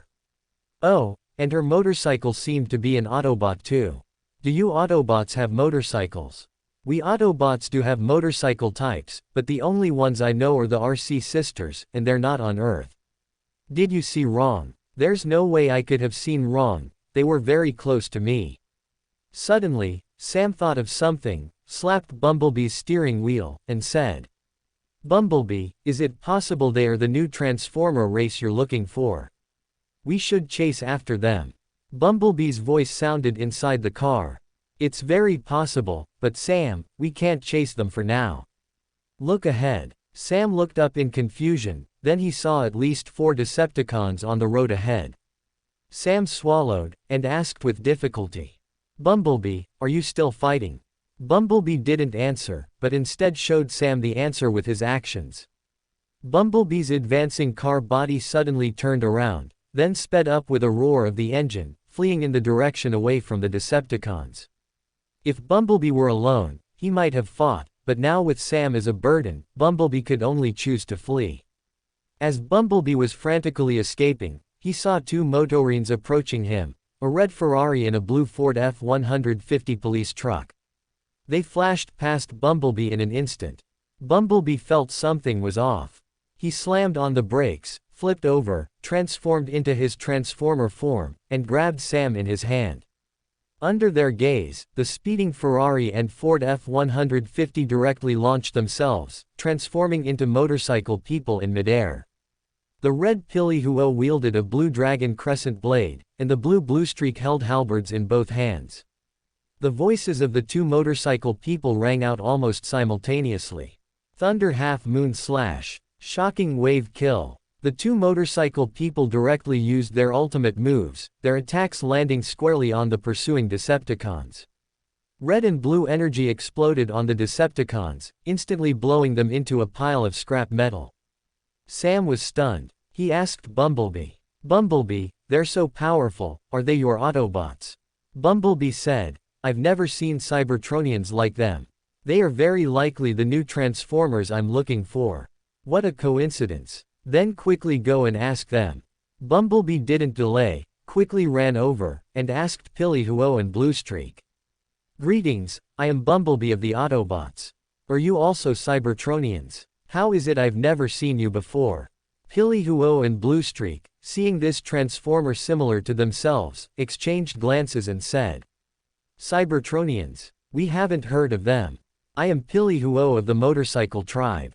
I'm Bluestreak. Bumblebee's eyes darted around. He was now certain. Being Transformers yet never having heard of Cybertron, they must be the new Transformer race Optimus Prime spoke of. Thinking this, Bumblebee said, "Do you have other tribe members? Perhaps we could get to know each other. Our leader would very much like to meet you." The red Pillyhuo said, "We have over a dozen other tribe members. They are all in other parts of Manhattan fighting these Transformers of unknown origin. As for your leader wanting to meet us, let's talk about it after this matter is resolved." All right. Bumblebee was not in a hurry. On the streets of Manhattan, citizens were fleeing. The sudden attack of the Decepticons had thrown everything into chaos. A Decepticon grunt was chasing a dozen citizens. Whether pushed by someone or not, a middle-aged man took a tumble on flat ground. This immediately drew the Decepticons' attention, and the remaining people used this opportunity to all escape. The middle-aged man's knees were scraped and bleeding from the fall. He looked in terror at the approaching Decepticon, crying out in despair.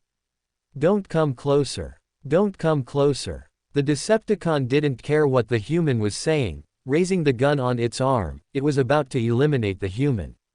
A roar of an engine sounded, and a Dodge police car charged in, crashing heavily into the Decepticon, sending it flying several meters away.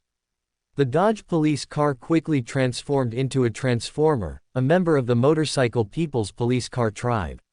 He looked back at the middle-aged man and said, "Human, quickly find a safe place to hide." Okay. The middle-aged man got up and ran with difficulty towards the distance. At this moment, a Decepticon stood up and asked the Dodge motorcycle person, "Are you an Autobot? I've never seen you before. Remember, my name is Qingfeng." The motorcycle person named Qingfeng said, then drew the twin halberds stored on both sides of his body and charged towards the Decepticon.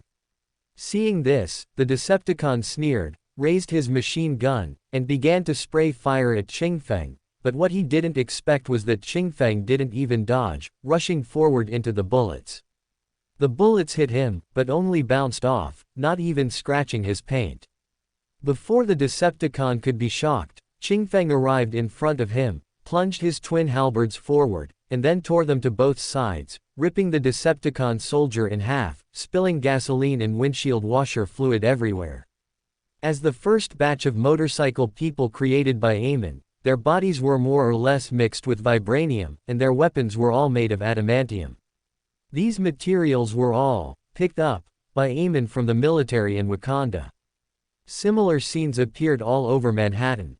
Every member of the first-generation motorcycle tribe was an elite, instantly eliminating any Decepticon soldier they encountered. Only the core Decepticon members could barely contend with them. At this moment, a transport plane appeared in the sky above the city. Looking at the chaotic city below, Optimus Prime said to Ironhide and Ratchet behind him, "The Decepticons are rampaging through the city. Humans need us. Autobots, attack." After speaking, Optimus Prime once again took the lead and leapt down. Ironhide and the others also followed. Jazz did not come with them. He was responsible for protecting the Allspark. Before Optimus Prime and his team could land on the ground, a huge energy beam shot out from the nearby Stark Tower, and a tattered steel figure stumbled out of the energy beam, staggering away from the direction of the energy beam. "It's Megatron." Optimus Prime recognized the tattered figure as Megatron at a glance. Having fought for thousands of years, Optimus Prime could recognize Megatron even if he were reduced to ashes. After landing with a thud, Optimus Prime ran towards the direction where Megatron had fallen. At this moment, half of Megatron's body was in tatters. He had been chasing Jarvis and had stopped above a large arc reactor, when a huge energy explosion erupted from the building beneath his feet, directly blasting him away. Only now did Megatron realize that he had fallen into a trap designed by that strange Transformer. "Damn red Transformer, damn humans." Megatron roared furiously. He was truly enraged this time. Starscream, who was mostly unharmed, came to Megatron's side and said to him, "Master, Optimus Prime and his team have arrived. Our objective has been achieved. The Autobots have been drawn here." Bonecrusher has already acquired the Allspark. We don't need to waste any more time here, and the situation here doesn't seem to be very favorable for us. Megatron narrowed his eyes at Starscream. This guy had barely been injured in the previous battle, and in the explosion, he had sensed something was wrong and immediately slipped away, clearly just putting on a show. Without exposing Starscream's shirking behavior on the spot, Megatron agreed directly, "Good, let's go get the Allspark now." After speaking, Megatron was the first to transform into his jet form, though his originally imposing jet now looked tattered.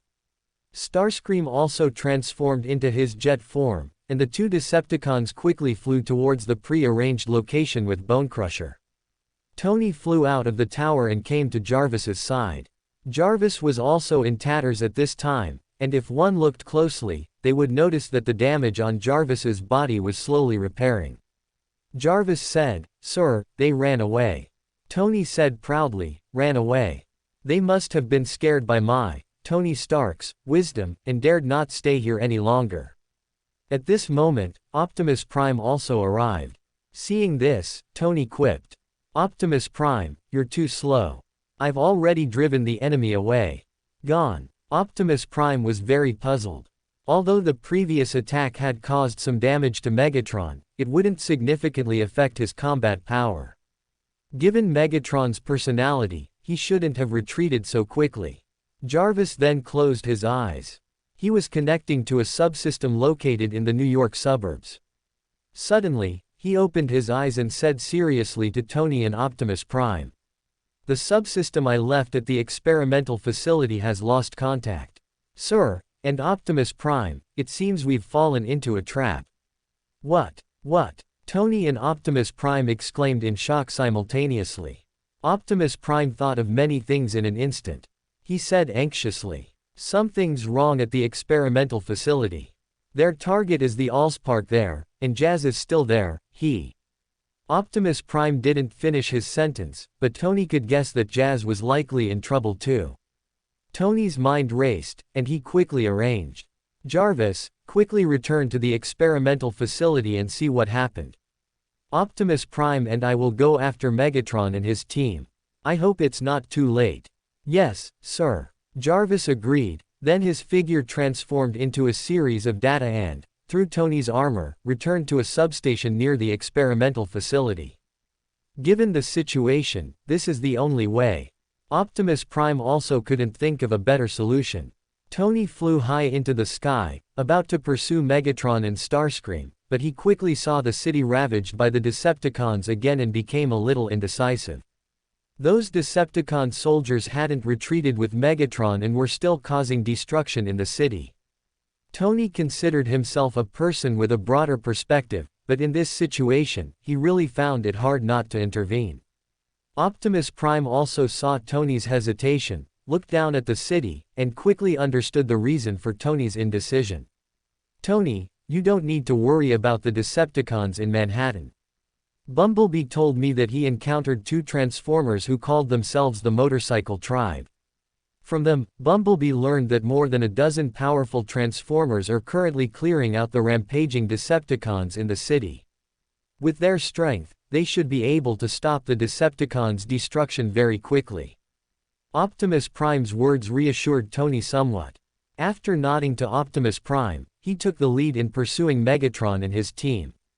Optimus Prime also quickly transformed into a truck and followed behind Tony, chasing after Megatron.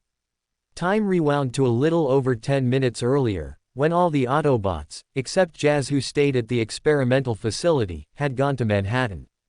The S.H.I.E.L.D. Hydra agents who had been guarding Tony's experimental facility saw the departing Autobots and quickly reported to their superior. "Officer, the Autobots have left. We can begin the operation." "Very good, wait for further instructions there." Jazz, who was guarding the experimental field, saw a motorcade arrive outside the field. "Stop." Jazz stood in front of the motorcade, blocking their advance. The door of the lead car opened, and Alexander Pierce, dressed in a black suit with his golden hair meticulously combed, stepped out and approached Jazz. "Hello, alien visitor. I am Alexander Pierce of the World Security Council. I am here to ensure the safety of the world. We suspect there are items here that threaten world security. Please allow us to enter and search. Pierce's words sounded very polite, but the content was extremely forceful, directly invoking the World Security Council. Jazz's metal brow twitched, and he retorted directly. Human, don't think I don't know what you're trying to do. You just want to take our Allspark while Optimus Prime isn't here. HMPH, I'm telling you now, as long as I, Jazz, am still here, none of you will get in. Pierce, standing in front of Jazz, showed a troubled expression, rubbing his right cheek with his right hand, which wore a Decepticon's watch, and said, Your attitude makes things very difficult for me. How should I handle this? My Lord Bonecrusher. As he said this, Pierce was speaking to someone behind Jazz. Jazz felt something was wrong and sternly questioned Pierce, Human, what are you talking about? Suddenly, Jazz felt movement behind him. Before he could turn around, a sharp claw pierced through his chest. Jazz, you're really careless. Bonecrusher's voice reached Jazz's ears. He wanted to say something, but before he could open his mouth, Bonecrusher kicked him aside. He lay motionless, his life or death unknown. Human, well done. Come with me to get the Allspark. After speaking, Bonecrusher didn't wait for Pierce's reply and walked directly into the experimental field, casually throwing an EMP bomb to disable the electronic equipment within the base, preventing the Autobots from detecting the problem and returning. The vehicles in the motorcade behind also began to transform one by one, all becoming Decepticon soldiers. Yes, my Lord Bonecrusher. Entering the laboratory, Bonecrusher quickly found the Allspark locked inside the experimental platform. The sharp claws on his arm began to spin rapidly, the glass shattered, and the Allspark was taken into Bonecrusher's hand. Pierce, who had been following Bonecrusher, walked over at this point, smiling somewhat ingratiatingly. My Lord Bonecrusher, the Allspark has been obtained. Do you think my watch can be removed now?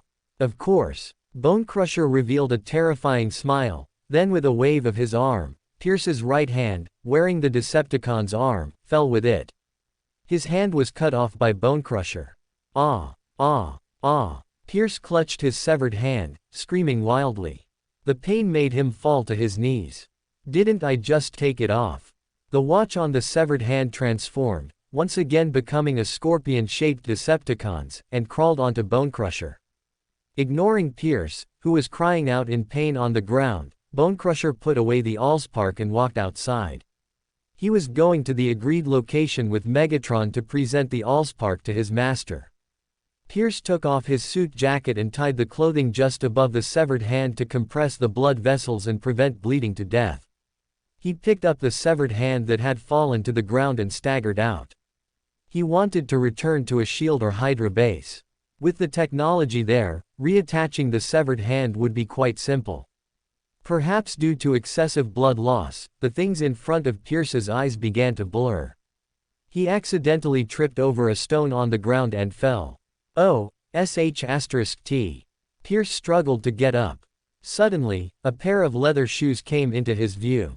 He looked up and saw his subordinate, a Hydra agent.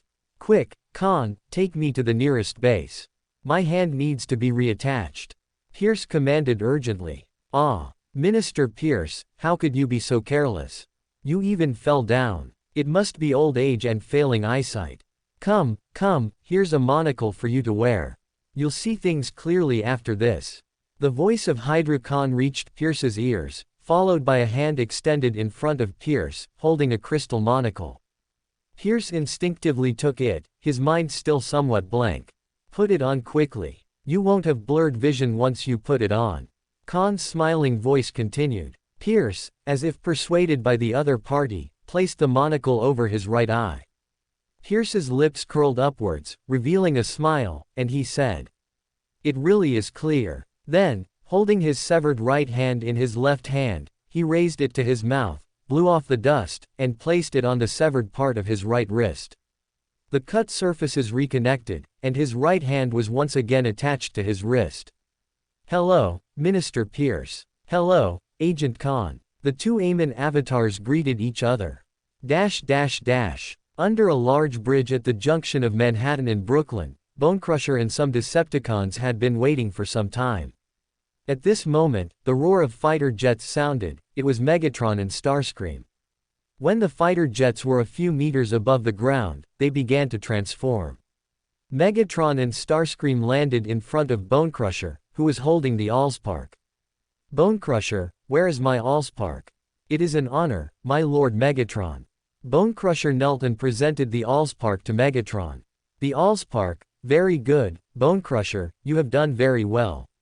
Megatron gazed obsessively at the blue cube in his hand, as if the entire world was within his grasp. Bonecrusher, did you bring the amplification device I requested? Yes, Master. Bonecrusher replied respectfully, then instructed the Decepticons behind him. Bring it over. A Decepticon soldier carried over an instrument several meters high and placed it in front of Megatron. This was an Allspark energy amplification device, which could expand the Allspark's energy radiation range. Once fully activated, the radiation range could cover the entire US, and all electronic products within that radiation range would be activated into Decepticons. This was also because the preparation time was rushed, and it was only after Megatron awoke that he ordered his subordinates to start making it. It was a semi-finished product. If this device were completely finished, it could radiate energy across the entire Earth, and then the Earth would be completely occupied by them, the Decepticons. Megatron reached out and tapped the device a few times. The device's cover opened, and he placed the blue glowing Allspark inside. Closing the lid, Megatron instructed Bonecrusher and Starscream. Guard the surroundings for me. The device needs some time to activate. Do not let anyone approach during this period. Yes, my master. Starscream and Bonecrusher replied in unison. A roar sounded again in the distance. Tony Stark and Optimus Prime were in pursuit. Seeing this, Bonecrusher said to Starscream, "Let's stop the enemies together. Don't let them disturb my Lord Megatron." Starscream, seeing that it was Optimus Prime who was coming, was somewhat timid. He didn't think he could stop Optimus Prime. He thought for a moment and said to Bonecrusher, "You can't fly, so you take care of the one on the ground, and I'll deal with the one in the air." "All right." Bonecrusher agreed directly. "Then I'll leave it to you, I'll go deal with the one in the sky." After saying that, Starscream transformed into a fighter jet and shot into the sky, afraid that Bonecrusher would suddenly go back on his word and leave Optimus Prime to him. Still far away, Starscream fired missiles at Tony, not giving Tony any chance to get close. Tony quickly controlled his Iron Man suit to dodge, but found that the missiles were constantly chasing him. They're still tracking. Jarvis, release interceptor missiles. Several interceptor missiles were launched from Tony's Iron Man suit, one by one detonating the tracking missiles. After getting close to Starscream, Tony started with 2 repulsor blasts, first to test Starscream's level. He had fought Starscream before, but that time was only to stall for time, not for a direct confrontation. Seeing that Starscream merely rolled over to dodge the attack, Tony raised an eyebrow. His shoulder opened, and several small warheads launched out, attacking Starscream from different angles and directions. Starscream transformed its machine gun port and fired at the incoming missiles. Most of the small missiles detonated in the air, but a few landed on Starscream, blasting him off his original position. Starscream attacked again, Tony successfully dodged. Tony launched an attack, Starscream also easily dodged. Tony and Starscream began a turn-based battle in the air. Tony wanted to quickly deal with this Decepticons, but the opponent's performance in all aspects was clearly a notch higher than his. Moreover, Tony felt that the opponent was only trying to stall him, with no intention of actively attacking, as if he was putting on a show. However, the battle between Bonecrusher and Optimus Prime on the ground was not like this. Bonecrusher's aura was exceptionally strong, as if the opponent was not the leader of the Autobots but an ordinary Autobots warrior. Bonecrusher, transformed into a gray mine-sweeping vehicle, continuously accelerated and charged towards Optimus Prime. Vehicles passing him on the road were smashed by his shovel blade and fell into the river below the bridge. "Optimus Prime, you won't disrupt my Lord Megatron's plan. The gray mine-sweeping vehicle quickly transformed and lunged at Optimus Prime, who was still in truck form. Optimus Prime was caught off guard and was tackled off the bridge. During the fall, he quickly transformed and began to wrestle with Bonecrusher. Perhaps due to Megatron's praise, Bonecrusher was exceptionally brave, landing 2 heavy blows on Optimus Prime, who had not yet found his footing. Seeing that he had successfully hit Optimus Prime, Bonecrusher became even more ferocious. He raised his right arm, intending to give Optimus Prime another punch. This time, he did not succeed in hitting Optimus Prime. Optimus Prime, having landed and stabilized himself, raised his hand and caught the incoming fist. He then delivered a punch to Bonecrusher with the momentum. Such was the force of the blow that one of Bonecrusher's mechanical eyes flew out of its socket. Bonecrusher tried to block Optimus Prime's next incoming punch. He succeeded, but his method of using his arm to block Optimus Prime's attack had no effect. Optimus Prime knocked his arm aside, grabbed Bonecrusher's head, and with his left hand, grabbed the opponent's chest. Using the force of a turn, he pulled, and Bonecrusher's head was torn off. Casually throwing Bonecrusher's mechanical head to the ground, Optimus Prime stepped over Bonecrusher's fallen body and walked towards Megatron's direction. He was a brave warrior. This was Optimus Prime's evaluation of Bonecrusher. Following the valiant Bonecrusher, several Decepticon soldiers surrounded Optimus Prime, blocking his approach to Megatron. Warriors should fight for their beliefs, not become cogs in tyranny. It's not too late to turn back now. Optimus Prime raised his right hand, and fragments of Bonecrusher fell from between his fingers. His highly infectious words reached the ears of the Decepticons. The Decepticons took half a step back. This was partly due to Optimus Prime's leader's speech, but more so, they were intimidated by the fragments of Bonecrusher falling from Optimus Prime's hand. It seems you are all prepared as warriors, then come on. Optimus Prime, having finished his speech, launched the first attack. 2 shots for 1 Decepticons, and 1 punch could rip out a Decepticon's Allspark. Under the absolute disparity in strength of the leader, the few Decepticons were quickly dealt with by Optimus Prime. He continued to charge towards Megatron, shouting, "Megatron, whatever your scheme, it ends now." Megatron, still manipulating the Allspark energy amplification device, saw Optimus Prime charging towards him and let out a classic villainous laugh. "Ha ha ha, Optimus Prime, you're still too slow. This planet will ultimately be conquered by me." The device had been activated to the final step. Megatron slammed his palm onto the device, and it successfully started. The Allspark inside began to spin wildly, constantly extracting energy from it. Then, circles of energy ripples began to radiate outwards. Electronic devices swept by the energy changed. Cars on the road, cameras by the roadside, lawnmowers on the grass, people's mobile phones, all trembled slightly. They all seemed to be transforming into Decepticons. "Stop, Megatron, you will destroy this planet." Megatron was unmoved, quietly waiting for his Decepticons' army to descend upon this world. Suddenly, Megatron's mechanical eye twitched. It was too strange, the conversion speed shouldn't be this slow. Why hadn't his Decepticons' army appeared yet? He looked around and found that the mechanical electronic creations that were originally changing had stopped transforming, as if nothing had happened. It was as if the Allspark energy from before was just a gentle breeze, merely brushing over them.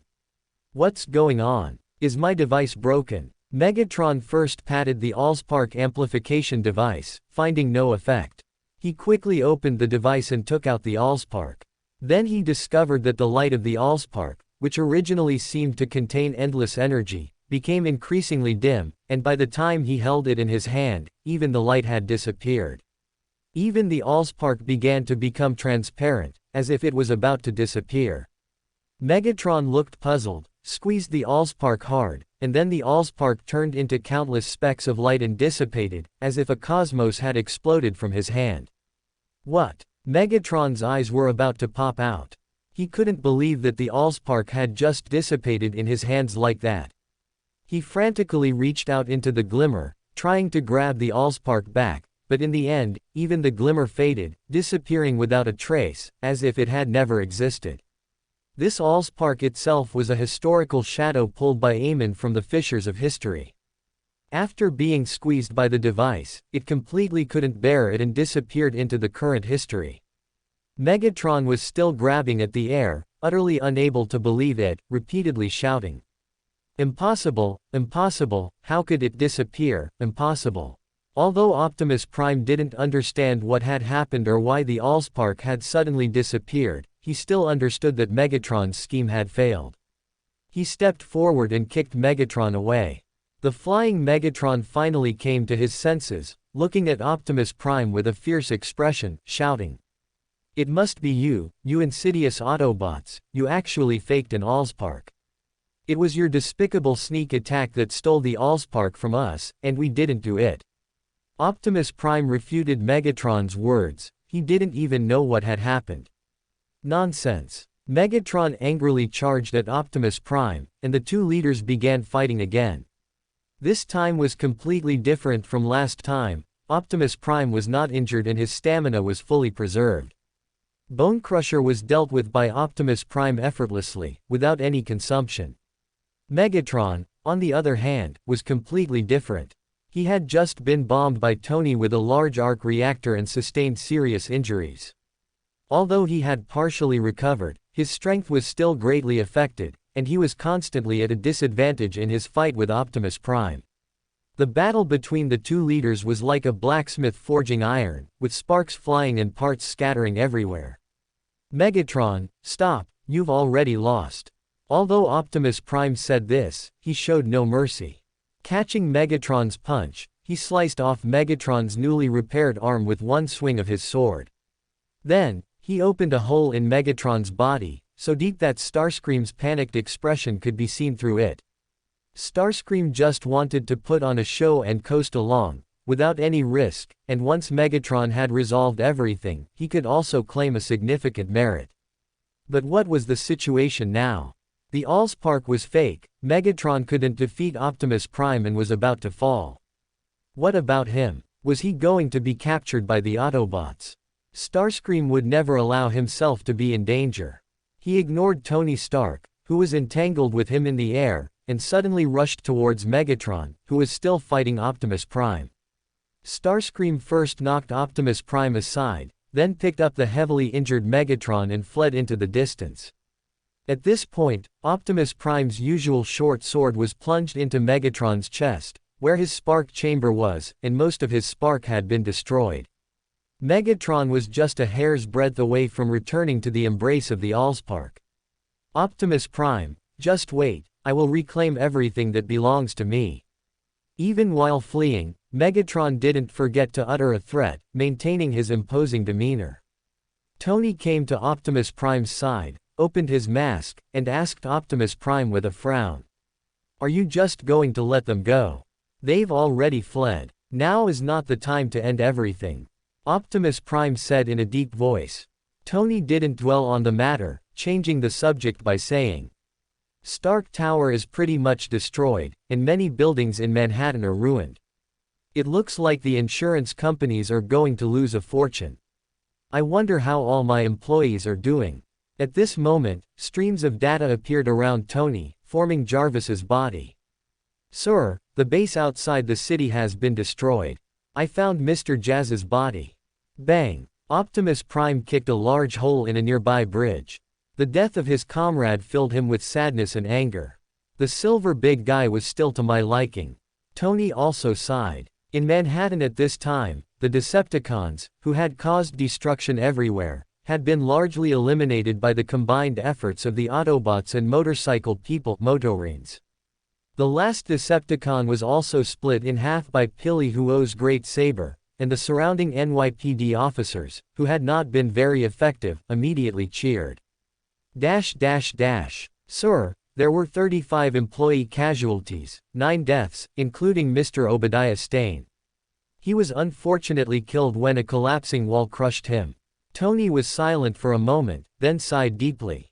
"Give generous severance packages to the injured employees, based on their salary and the extent of their injuries, ranging from 4 months to 1 year of severance. For those who unfortunately died, compile a list, and I will send people to their families to discuss compensation in person. Jarvis continued. Sir, there's one more thing. This was found on Mr. Stain's computer. Jarvis raised his hand, and the computer on Tony's desk automatically started, playing a video. The screen showed Tony being kidnapped and tortured by the 10 Rings gang in a cave in Afghanistan. The video's audio played. You didn't tell us you were kidnapping Tony Stark. You must pay for your lies and deception. The price for assassinating Tony Stark has now gone up. All right, turn it off. Tony stood up and turned off the video. He had suspected Obadiah for a long time, but never had the time to investigate. Forget it, the man's dead. Fire all the company personnel from Obi's faction. At this moment, Pepper walked over and said to Tony, Tony, the press conference is about to begin. I've already prepared the speech for you. The project for Stark Industries to contract the Manhattan restoration work has also been arranged, just waiting for you to sign. Tony smiled as he took the speech Pepper handed him, praising her. Pepper, I'm always at ease when you handle things. Phil Coulson, who was following Pepper, came up to Tony and also handed him a document. However, this time Tony didn't take it. Pepper naturally took it for Tony, scanned it, and then handed it to Tony. The busy Coulson was once again dispatched by Fury to carry out a mission. Because he had previously interacted with Tony, Fury directly sent Coulson to contact Tony again. Mr. Stark, if reporters ask about the Decepticons, you can read what's on the paper. Please do not tell the public about the aliens. Tony quickly glanced at it twice, then tucked the paper under Pepper's speech, saying indifferently, I'll keep that in mind. As he stepped onto the platform for the press conference, the reporters' flashes illuminated Tony like stun grenades. Mr. Stark, it's rumored that Stark Industries will undertake the restoration work in Manhattan. Is that true? Mr. Stark, a large number of robot invasions have appeared on the streets of Manhattan. Do you know their origin? Mr. Stark, many people in the New York police departments have seen many robots fighting the robots that destroyed Manhattan. Are they two hostile factions? Was the invasion caused by them?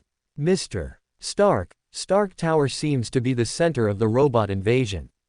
Is the robot chaos related to your Stark Industries? Mr. Stark, some people saw you standing with a giant red and blue robot near the Manhattan-Brooklyn Bridge, and you were wearing a suit of armor. Did you participate in the battle in Manhattan? Mr. Stark. The reporters' questions came at Tony like a barrage, but Tony was used to such scenes and quickly brought the situation under control. It seems I'm still very popular. So many questions, it'll be quite an effort to answer them all, but luckily, my secretary has already prepared for me. As he spoke, Tony shook the speech in his hand. Ha ha ha. The reporters cooperated with laughter. Tony raised his hand, and the reporters' laughter subsided, so Tony continued. All right, first thing, Stark Industries has already discussed the restoration work with the relevant departments, and it can begin once I sign off.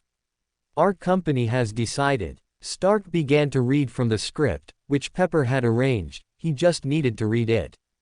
The reporters below were not surprised by what Tony said. They had learned about it from various sources long ago. Pepper's script did not contain any information about the Decepticons, so after Tony finished reading the script Pepper had given him, he put it into his pocket. He looked at the script Coulson had given him, frowned, and read. The second thing, regarding the robots that caused a commotion in Manhattan the day before yesterday, the speech says those robots were stolen by terrorists from the government, intending to overthrow the world. I feel that the content on this is too ridiculous. How could the government have such advanced robots? Let me clarify first, this was given to me by an agent from a secret organization. I won't mention the name of their organization, it's long and tedious, like a document from the White House, and I believe everyone isn't interested. The reporters burst into laughter again, while Coulson's expression below became grim. He felt that something bad was about to happen. Tony spoke again. We'll talk about this issue later. First, I want to clarify my identity. Some people say I once fought robots wearing Iron Man armor, saying I am some kind of Iron Man. Everyone knows I'm a playboy. A playboy fighting enemies in armor, that sounds discordant no matter how you hear it. The frequency of the flashlights slowed down, and the reporters were all waiting for Tony's next words. So, the truth is, I am Iron Man. As he said this, Tony subtly made a gesture with his left hand. Jarvis, not far away, noticed it and immediately flew towards Tony, suiting up on Tony's body. The reporters exploded, as if a flashbang had been detonated again. Tony was engulfed by the flashlights, his metallic body reflecting the flashes, making it difficult for the reporters to open their eyes. Mr. Stark. Mr. Stark. The reporters began asking questions frantically again. A playboy becoming a superhero, this would be world-shattering news, just like Manhattan being invaded. Coulson covered his face. Sure enough, Stark had messed things up. But thankfully, he hadn't revealed anything about the Decepticons and Autobots. Everyone, please quiet down. I'll introduce another friend to you. He will explain the truth of the matter to you. Look to our right. Please welcome Optimus Prime to the stage to speak. Coulson violently pulled out a strand of hair. The worst was about to happen. The red and blue big truck that had been parked next to the press conference began to transform. Amidst the sound of metal clashing, Optimus Prime appeared before everyone's eyes. Hello everyone, I am Optimus Prime, leader of the Autobots. Upon seeing such a massive mechanical life form like Optimus Prime, the reporters were first terrified, instinctively backing up a few steps. However, a sharp-eyed reporter soon noticed something and said hesitantly. He seems to be the robot who stood with Tony Stark on the Brooklyn Bridge in Manhattan that day. With this reminder, the reporters who had prepared in advance also recognized Optimus Prime as the one who drove away the city-destroying robots. The reporters instantly found another hot topic and all crowded around Optimus Prime to ask questions. A rather burly reporter squeezed to the front and asked Optimus Prime. Mr. Big Robot, your name is Optimus Prime, right? Are you the latest developed robot? Optimus Prime looked seriously at the reporters asking him questions and said in a magnetic voice. No, we Autobots are intelligent life forms just like you humans. It's just that you were born on Earth, and we were born on Cybertron. Cybertron is our home world. As soon as Optimus Prime finished speaking, another reporter asked. Then, Mr. Optimus Prime, according to what you said, you are aliens. Are those robots who destroyed the city and fought with you also aliens? Why did they destroy the city? Did they also come from the Cybertron you mentioned? Optimus Prime answered the reporter. They are Decepticons, the rogue faction of Cybertron, passionate about war and invasion. We discovered they had come to Earth, so we also descended to Earth to help you through this difficult time. Then, Mr. Optimus Prime, why would you Cybertronians? A reporter tried to ask something, but Tony interrupted him, drawing the reporter's attention to himself. All right, gentlemen, don't forget today's protagonist. This is Tony Stark's press conference. If you want to know more information, you can contact the relevant departments of Stark Industries. Currently, I, Tony Stark, am responsible for receiving our alien guests. The whole world exploded. Even the high-ranking officials who knew about the Autobots and Decepticons beforehand were shocked, because Tony Stark had directly made this matter public. Aliens truly exist, and they are completely different from what humans imagined, existing as mechanical life forms, also known as silicon-based life. This is a major discovery. And Tony Stark was also the focus of everyone's attention. Firstly, he admitted his superhero identity, and secondly, he is now the communication bridge between humans and aliens, the Autobots. His status and position are self-evident. Because of this, Stark Industries' stock began to soar wildly, quickly surpassing the record before Tony's disappearance, and the growth trend showed no signs of slowing down. At this time, Iron Man Tony Stark, the center of the world's attention, was bringing his secretary Pepper Potts and Jarvis to the different ballroom. He was going to complete a collaboration with the other party, which had been agreed upon when Pepper found the other party and brought him back from Afghanistan. Today, the promise was finally to be fulfilled. As for why he didn't bring his bodyguard Happy, it was because Tony felt he no longer needed a bodyguard. With Jarvis around, he could put on his armor at any time. If even Jarvis couldn't solve a problem, then Happy would be even more useless, so Tony had Happy become his driver. Upon arriving at the entrance of the different ballroom, Tony was predictably stopped because he wasn't wearing a monocle. Pepper had told him that entering the different ballroom required wearing a monocle, but the arrogant Tony had no intention of following the rules here. The two guards at the door extended their hands to block Tony's path. Tony raised an eyebrow, took a slight step back, not letting the two touch him. "You've got character. Don't you know who I am? I'm here to discuss a collaboration with your boss." As he spoke, Tony took off his sunglasses and put them in his chest pocket, revealing his well-known face. One of the guards pinched the monocle on his eye socket, looked at his companion, covered his stomach with one hand, and pointed at Tony with the other, seemingly laughing silently. "Look at him." The other guard also pinched his monocle, a smirk on his lips, and crossed his arms over his chest, watching the excitement unfold. Tony felt as if he was being mocked, and his stubbornness immediately flared up. Pepper behind him tried to persuade Tony, but Tony stopped her with a raised hand. "Pepper, leave me alone. There's no place in the world that Tony Stark can't enter. Jarvis, let's go in." Tony, with Jarvis, walked directly towards the steps, ignoring the guards on both sides, and the guards did not continue to stop Tony.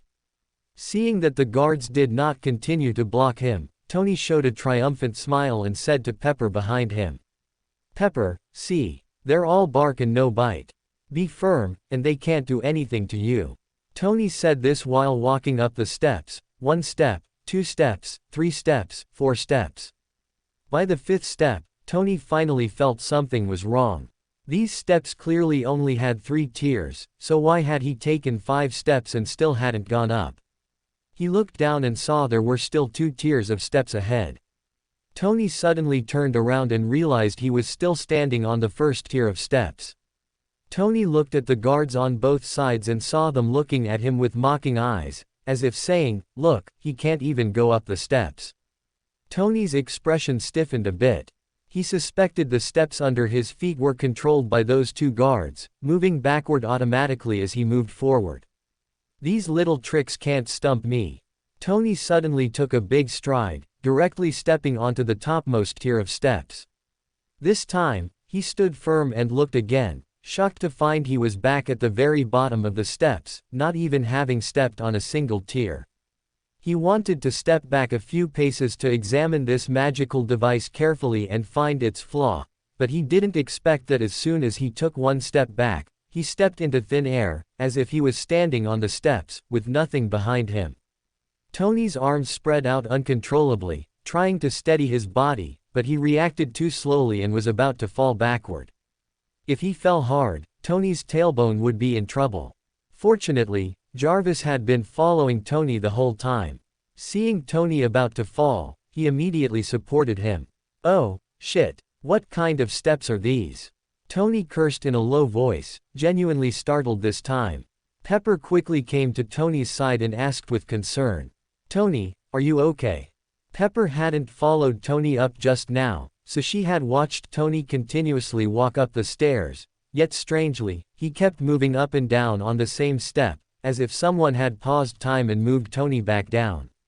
Of course, no one here was maliciously imitating an old man pausing time to move stairs. It was just that the spatial position of the entrance steps was cyclical, with forward and backward movements grafted together. Only those wearing a monocle would not be affected. At this moment, behind Tony's group, tire friction sounds arose, followed by the pleasant sound of a robot transforming. Then, a blonde girl passed by Tony, who was Liana. She glanced at Tony, making a clicking sound with her tongue, as if mocking Tony for not even being able to go up the steps. Behind Liana followed a mature woman in a black dress, like a female bodyguard, trailing Liana. After being mocked by Liana, Tony felt that if he could shrink, he would definitely find a crack in the ground to crawl into, it was too embarrassing. Just as he was thinking this, he saw the blonde girl and her bodyguard directly enter the different ballroom. They weren't wearing any monocles, they just walked straight in. Hey, hey, hey, hey. Why don't they need to wear any monocles? Are you being sexist? Feeling targeted, Tony immediately became annoyed. He couldn't go up the steps as if caught in a ghost wall, yet those two women could walk in as if going home. The two guards smiled, and one of them said, "She's the big boss's sister, so of course she can go in freely. As for you, tisk tisk, you're openly practicing favoritism. I'm not going to this annoying place. Pepper, let's go back. No more talk of any crappy cooperation." Tony spoke indignantly, then turned and walked back. The reason he wasn't going wasn't because of what he said about favoritism, but because he felt he had lost face big time and didn't want to stay there anymore. Seeing this, Pepper, who understood Tony very well, rolled her eyes and quickly pulled Tony back, persuading him. "Tony, stop messing around. We finally have time to come. Do you want all my work during this period to be in vain? Besides, it was their people who rescued you from Afghanistan." Tony looked at Pepper's somewhat resentful eyes, hesitating for a moment. Jarvis also leaned in and said, "Sir, we've seen those two women who just went in. The girl is the one who raced you on a motorcycle, and the woman behind her is that motorcycle, she's also a transformer. Moreover, according to the data, that girl should be a mutant. She used her mutant abilities to fight the Decepticons during their invasion." "What? That beautiful woman is also a transformer? Jarvis, you're not kidding, are you?" Tony asked in surprise, his attention completely drawn to the beautiful transformer. Jarvis said nothing but extended his palm, projecting a video in the air of Liana arriving behind them earlier. They saw Liana execute a sharp brake and drift, smoothly dismounting from the motorcycle.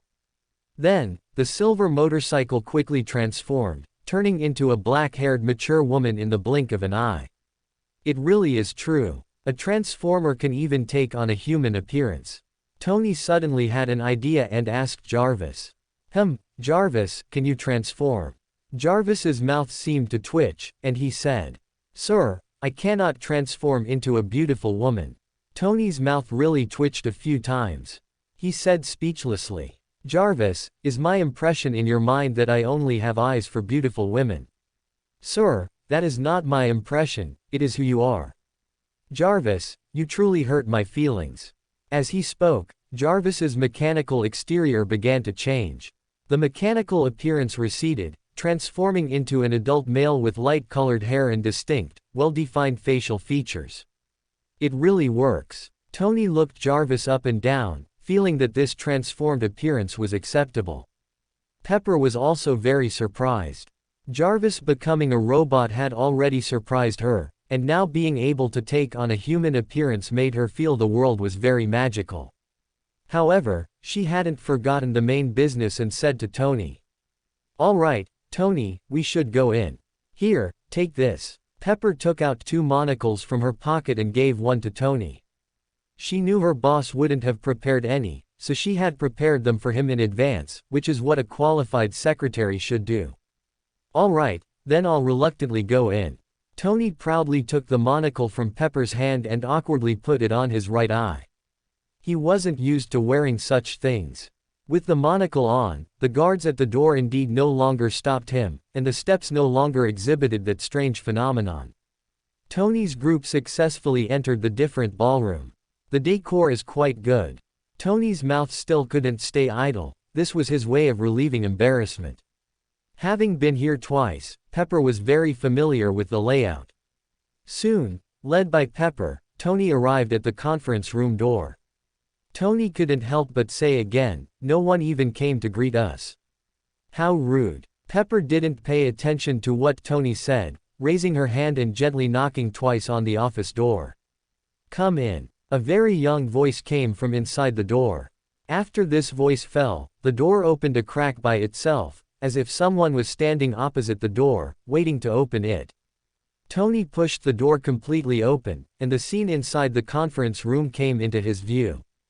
The conference room was very spacious, with a large round table in the middle, 3 people sitting around it, and one standing beside them. No, not a person, but a transformer. Tony had seen 2 of them before, the man and woman who were racing motorcycles that day. The other one should be Klein Moretti, whom Pepper mentioned. His gaze shifted to the table. They were playing cards. Oh, good. As expected of a dance hall, is this a card room? Tony had no self-awareness of being an outsider. He pulled over a chair and sat down. Sitting down, Tony's mouth wasn't idle either. He said to Klein, who was playing cards. Moretti, why are there minors here? You didn't call me here just to babysit, did you? Liana, who was about to lose, heard this and became displeased. She was being treated like a child. She reached out and snatched the cards from Amon's hand, threw them on the table, and began to mock Tony. I wonder which old man, so old, can't even climb a step. You. Tony's face froze, unable to retort. Liana kicked the round table with her foot, pushing herself away from it, and crossed her legs, looking at Tony with a victor's posture. Klein waved his hand across the table, and the playing cards on it immediately disappeared. He stood up and moved to the side, yielding the main seat to Amon. Throwing cards when you can't win, you've made progress. Liana's face, sitting next to him, couldn't hold. She was a bit embarrassed, having been found out. Amon turned his gaze to Tony and said with a smile, Mr. Iron Man, you must have misunderstood. Klein is only responsible for making contact with you. The one who truly wants to cooperate is me and you. Tony raised an eyebrow, not expecting the real partner to be this seemingly underage child in front of him. However, being stared at by the other party's monocle always felt strange. It was then that Tony noticed that only those 2 women in the entire room weren't wearing monocles. Even Jarvis had conjured a monocle before entering. What a strange rule. Tony muttered to himself and then asked. I see. Then tell me why you want to cooperate with me. It seems you already had this intention before I went missing. Heh, Mr. Iron Man, you are a big shot. You publicly revealed your superhero identity to the world. You're the communication link between humans and Autobots, and you own a business empire. Isn't that enough reason to cooperate with you? Tony, with his extremely thick skin, accepted all those titles. That's true, then what do you want to cooperate with me on? Amon chuckled and said, Mr. Iron Man, what do you think of a company themed around superheroes? Tony became interested and pressed, how is it superhero themed? Amon explained, to gather various superheroes from around the world, establish a company belonging to superheroes, record their experiences, and disseminate them. Tony's eyes lit up, clearly very interested in this matter, so he said, that's a great idea. I, Tony Stark, am investing in this project. Hearing Tony say this, Amon shook his head and said, under Tony's puzzled gaze, Mr. Iron Man, I didn't call you here to solicit investment, but to invite you to be the first superhero of our company. Ah, me. Tony had no experience working for others, so he was a bit surprised by Amon's words. I won't work for anyone else. And you can't afford my salary. Then don't pay a salary, it's that simple. Amon said. Tony was a bit confused. If you don't pay, who will work for you? Amon continued, our superheroes will establish a guild, and you can become the vice president of this guild.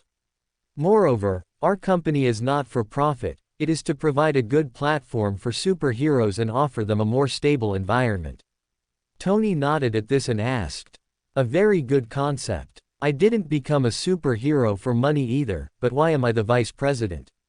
Who is the president? You. At this point, Liana, who was sitting by the side watching the show, interjected. It's me. I will be the president of the superhero guild, Mr. Vice President. Amon hadn't initially intended for Liana to be the president. It was Liana who, upon learning he was establishing a superhero company, clamored to form a guild and become the president of the superhero guild herself. Amon disagreed, but she kept pestering him, so he had no choice but to agree. What? Tony exclaimed in surprise, are you playing some kind of make-believe game? Mr. President, you're not even an adult yet. What? You can't be president if you're not an adult. Being president depends on strength. If you don't believe me, let's compare. You put on your Iron Man suit, and I'll slice it open with one sword. I won't fight little girls. Tony leaned back in his chair, ignoring Liana's provocation. Let me show you something. We will produce these contents into a movie before announcing the company's establishment. Amon snapped his fingers, and an image appeared above the table, the scene of the Decepticons' invasion of New York, Manhattan. There wasn't just one scene, almost every Decepticon at the time was recorded, even Megatron was in the picture. Then, Tony appeared in his Iron Man suit, Bumblebee and Pilly met, and the motorcycle tribe eliminated Decepticons throughout the city. The footage was as clear as a movie. Where did you get these images? You didn't use drones to film them, did you?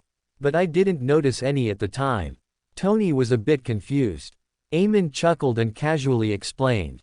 We have a professional photography team. Tony muttered to himself, it couldn't be those mysterious guys, could it? Tony was referring to the officer's clone who had transferred his wound that day. He pondered for a moment, then nodded and said, okay, I agree, but I won't listen to that girl. HMPH, who cares about ordering you, an old man? Liana didn't particularly like this Tony Stark, a playboy, an arms dealer, she disliked all these labels. Here's something for you. Amon threw a red glove to Tony. What is this? Tony picked up the red glove and examined it. It had complex and mysterious patterns. Staring at the patterns for a while, Tony felt as if his body was being sucked in. It's called the Tinder Glove. Have you heard of Prometheus stealing fire? Wearing it will grant you various Beyonder abilities. The most prominent ability is that you can steal certain things, items, life, abilities, and so on. It can also transform into objects of similar size according to your will. You can explore its other functions yourself. Is it that magical? Tony put it on his left hand. This glove was ambidextrous. Once worn, it quickly conformed to his left hand. With a thought from Tony, the red glove quickly squirmed and transformed into a watch, and its color also changed to silver white. Tony looked at the Allspark gauntlet, which had transformed into a watch, for a while, then his eyes moved, and he cast his gaze towards the monocle on Amon's face. As if by instinct, Tony's left hand, wearing the Allspark watch, reached towards Amon, and with a counterclockwise twist of his wrist, he tried to steal the monocle. After twisting for a long time, Tony's arm grew sore, but there was no effect. It's no good, this thing. Tony muttered. At this moment, Amon chuckled, raised his hand to take off the monocle from his right eye, held it in his hand, and said with a smile to Tony. Mr. Iron Man, you have good taste. This monocle of mine is a limited edition in the universe, there's only one. If you want it, I'll give it to you. As he spoke, Amon reached out and handed over the monocle. Tony was a bit embarrassed, not expecting his intention to be seen through by the other party. He quickly waved his hand and said, no need, I don't like taking things handed to me by others. Oh, all right, it seems you're not fated for this monocle. Amon put the monocle back on his right eye, then made a grabbing motion at Tony's chest. A metal fragment abruptly appeared between Amon's index finger and thumb. Tossing the fragment in his hand, Amon chuckled. Heh, Mr. Iron Man, this is how stealing is used. But your hobby is quite unique, to actually like implanting fragments in your body. Tony's eyes widened. He recognized the item in Amon's hand. It was a shrapnel from his chest. Because he was hit by a Stark Industries shell at close range, several fragments had entered his chest. The arc reactor in his chest was actually to power the electromagnet, to hold the fragments in place and prevent them from entering his heart. He hadn't expected them to be removed so easily by the young man opposite him, even if it was just one. Tony asked curiously, how did you take it out? Was it with the stealing you mentioned? Amon simply said, it's very simple. With a little practice, you can do it with the Allspark too. You can remove the remaining fragments yourself. Tony suddenly thought of a question, so he asked, what should our company be called? Tony had already considered himself the master of the company. Amon squeezed the monocle and said with a smile, "Let's call it Marvel Clash. At the experimental field in the New York suburbs, a figure fell rapidly from the sky. With a bang, Tony landed in a classic superhero pose. After standing up, his armor automatically opened, and Tony stepped out, with the armor following him like a shadow. This wasn't Jarvis, but Tony's latest improved Mark V during this period. Through joint research with Jarvis, Tony created a new artificial intelligence, Friday. Although she couldn't compare to the current Jarvis, she was already much stronger than Jarvis before he became a Transformer. The Autobots on Earth were all gathered here now, along with a motorcycle person, Pili Huo, who was invited by Bumblebee. It seems I'm the last one to arrive. Tony came to the side of the many Autobots. They were currently gathered around a silver mechanical body, which was the corpse of Jazz. They were not here to mourn Jazz, but to revive him. The story was like this: Pili Huo, who had become friends with Bumblebee, learned from Bumblebee that they had lost a reliable teammate during the Decepticons' invasion. So Pili Huo volunteered, saying he had a way to revive the deceased Jazz, and thus, this scene unfolded. Seeing everyone's gaze turn to him, Pili Huo adjusted his rearview mirror and tires, then reached his right hand to the lower part of his chest and took out a token-like object. Energy token. Pili Huo spoke its name. Optimus Prime's mechanical eyebrows raised.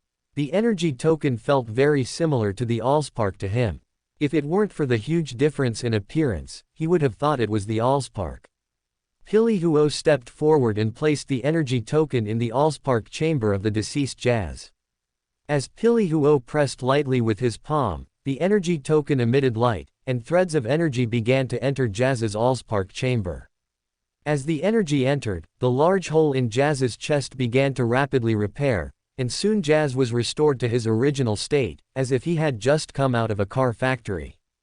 Pili Huo couldn't help but exclaim, "Revive, Jazz! Ha! Ha!" Suddenly, Jazz, who had his eyes tightly closed, opened them, took 2 sharp breaths, then slowly sat up and looked around. At this moment, Optimus Prime, who was watching Jazz, spoke. "Welcome back, my friend." Tony asked curiously, "What is this token? Why can it revive you Transformers? Is it because the energy it releases can repair the special metal that makes up your bodies? Or does it reignite your Allspark, or whatever it's called?" Pili Huo, who had a very good temper, explained to Tony. "The energy released by the energy token is the source of life for us motorcycle people. By absorbing this energy, we can repair our injuries, strengthen our Allspark, and enhance ourselves." Jazz, listening to their conversation, also understood what had happened. He had died once, and then was saved by this red Transformer in front of him. Jazz stood up and said to his companions, "Seeing that you are all well, the evil Decepticons' plot must not have succeeded." Then he turned and solemnly said to Pili Huo, "I, Jazz, owe you a life. May I ask your name?" Pili Huo. Pili Huo spoke his name. "I will remember it," Jazz said solemnly. Tony leaned down to Pili Huo's feet and shouted, "Pili Huo, can I borrow your token for a period of research? I'm very curious about it. This might uncover the secret of you Transformers." Upon hearing this, Pili Huo put away the energy token before saying, "No, the energy token is a symbol of the Mech Warrior King's appointment as our motorcycle tribe's captain, and it is also our source of life. It cannot be given to an outsider."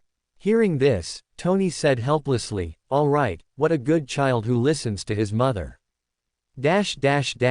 Inside S.H.I.E.L.D., Nick Fury was busy. Ever since Tony Stark announced he was Iron Man and revealed the existence of aliens to the public, he hadn't had a moment's rest, constantly dealing with the mess Tony had brought him.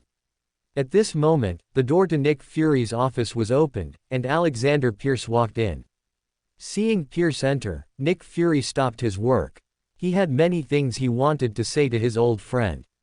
"Oh, old friend, why are you suddenly wearing a monocle? I've never seen you wear one before." Pierce pulled over a chair, sat down, and propped up his leg, saying, You mean this? I'm getting old, and my eyesight isn't as good, so I had someone custom make a monocle. This is a high-end item, purely handmade. And I must say, after wearing it, the world looks much clearer. Nick, do you want one? I'll give you one. As he spoke, Pierce took off the monocle and took out a silk cloth from his pocket to wipe it. Director Fury thought about the image of himself wearing a monocle over his existing eye patch, shook his head, and declined. Forget it, I'd look too strange wearing something like that. After saying that, Director Fury remembered something and smiled at Pierce. Hey, I was wondering why more people in the agency seemed to be wearing monocles lately. Turns out they're all learning from you, the former director. It looks like a lot of people in the agency want to curry favor with you. Pierce put his monocle back on and chuckled. Is that so? It seems many people in the agency have the same taste as me. At Xavier's School for Gifted Youngsters, also known as X-Men, Amon pushed open the door to Professor Charles Xavier's office, pulled over a chair, and sat down, casually propping his feet up as if he were in his own home. Professor Charles Xavier, who was reading a paper, was momentarily stunned to see Amon enter, then smiled. Amon, you actually came back to school. I thought you and Ileana were going to skip all the classes this month. Amon propped his head up and said, Professor, I really like going to school, but Liana was getting bored at school. Plus, some interesting things have been happening in New York lately, so I took her out to play for a while. Professor Charles Xavier heard this and laughed. Haha, you two were gone for over a week. If I didn't know you, I would have thought something happened to you.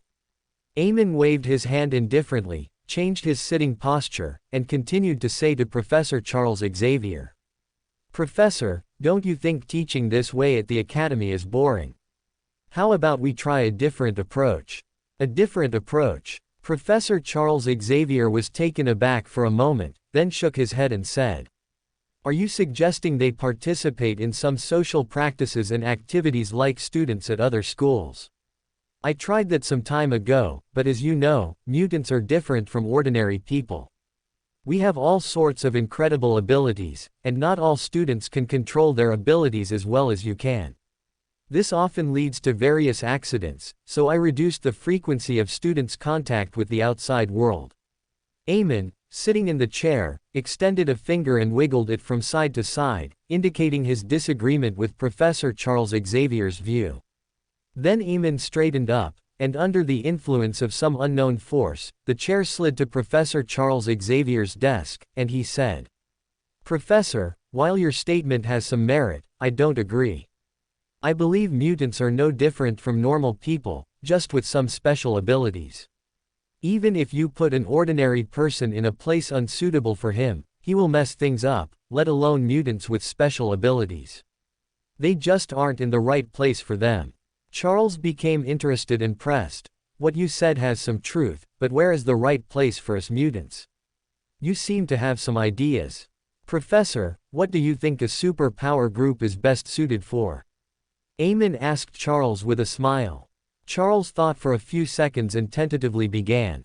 Being superheroes. Amon shook his head and expressed his opinion.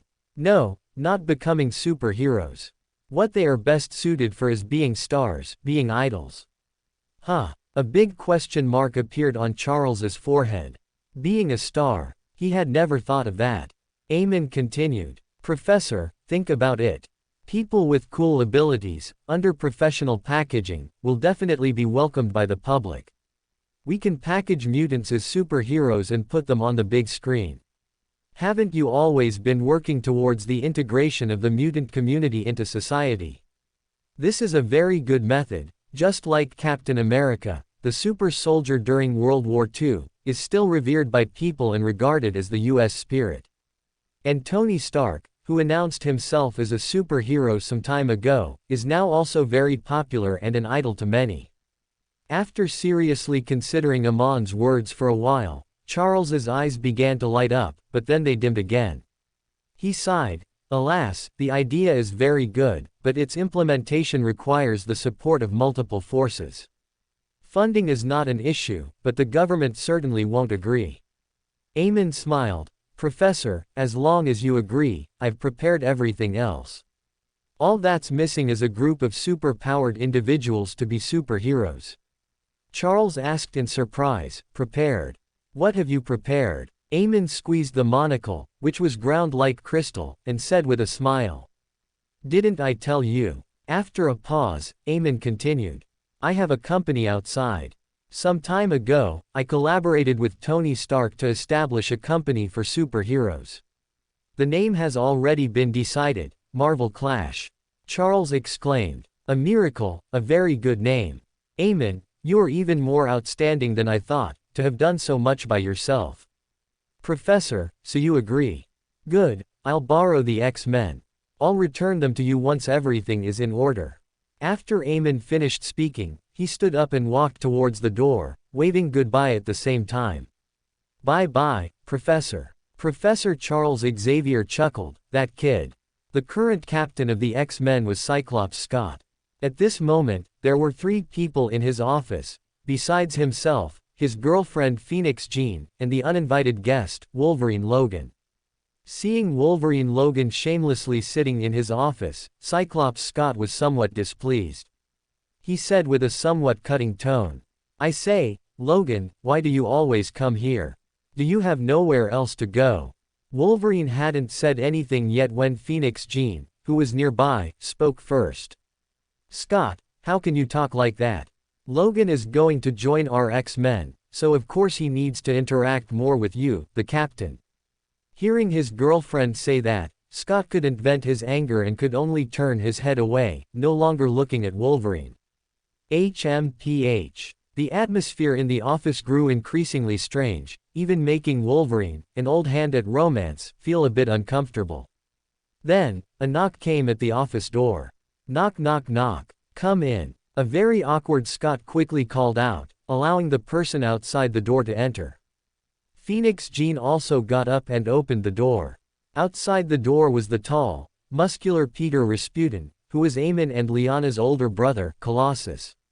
Seeing Peter enter the room, Scott said to Wolverine, who was still lounging in the chair, in an annoyed tone.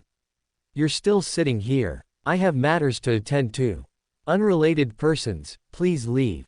Wolverine pouted and was about to get up and leave when Amon's voice came from the doorway.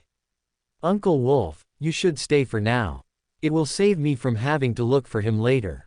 Amon leaned against the door frame and teased Scott. Brother Summers, be careful Ms. Gray gets snatched away. Uncle Wolf is an old hand at this, and his appeal to all kinds of women is far beyond your imagination. Scott frowned, but still thanked Amon. Thanks, but Jean wouldn't like a lazy, irresponsible guy like that. Since Wolverine didn't have to leave, he continued to sit in the chair, putting down his left leg and crossing his right. He curiously asked Amon, Amon, kid, why aren't you with Illyana? Why are you here with us? Amon's tone was light and airy. I saw you were too idle, Uncle Wolf, so I found you a job to do. Wolverine asked in confusion, a job? What job? He had been very idle since coming to the X-Mansion recently, as the X-Men didn't have something to do every day. Amon replied, I've started a new company that operates in the superhero industry. I've already convinced Professor X, and he agrees to have the X-Men join my company. This will better shape the image of mutants in the public eye and change the stereotype of mutants being a disaster in the eyes of ordinary people. This will be more effective than you just being the X-Men. Scott was very surprised. Professor X actually agreed. It seems this superhero company plan might really be useful. Not just Professor X, but everyone in the X-Mansion was worried about the mutant race. Now that there was a good, feasible plan, Scott was very willing to try it. Peter, who had been silent, said, I've already agreed to try Amon's company. I don't know what you all are thinking. As Amon's older brother, Peter naturally agreed to Amon's plan.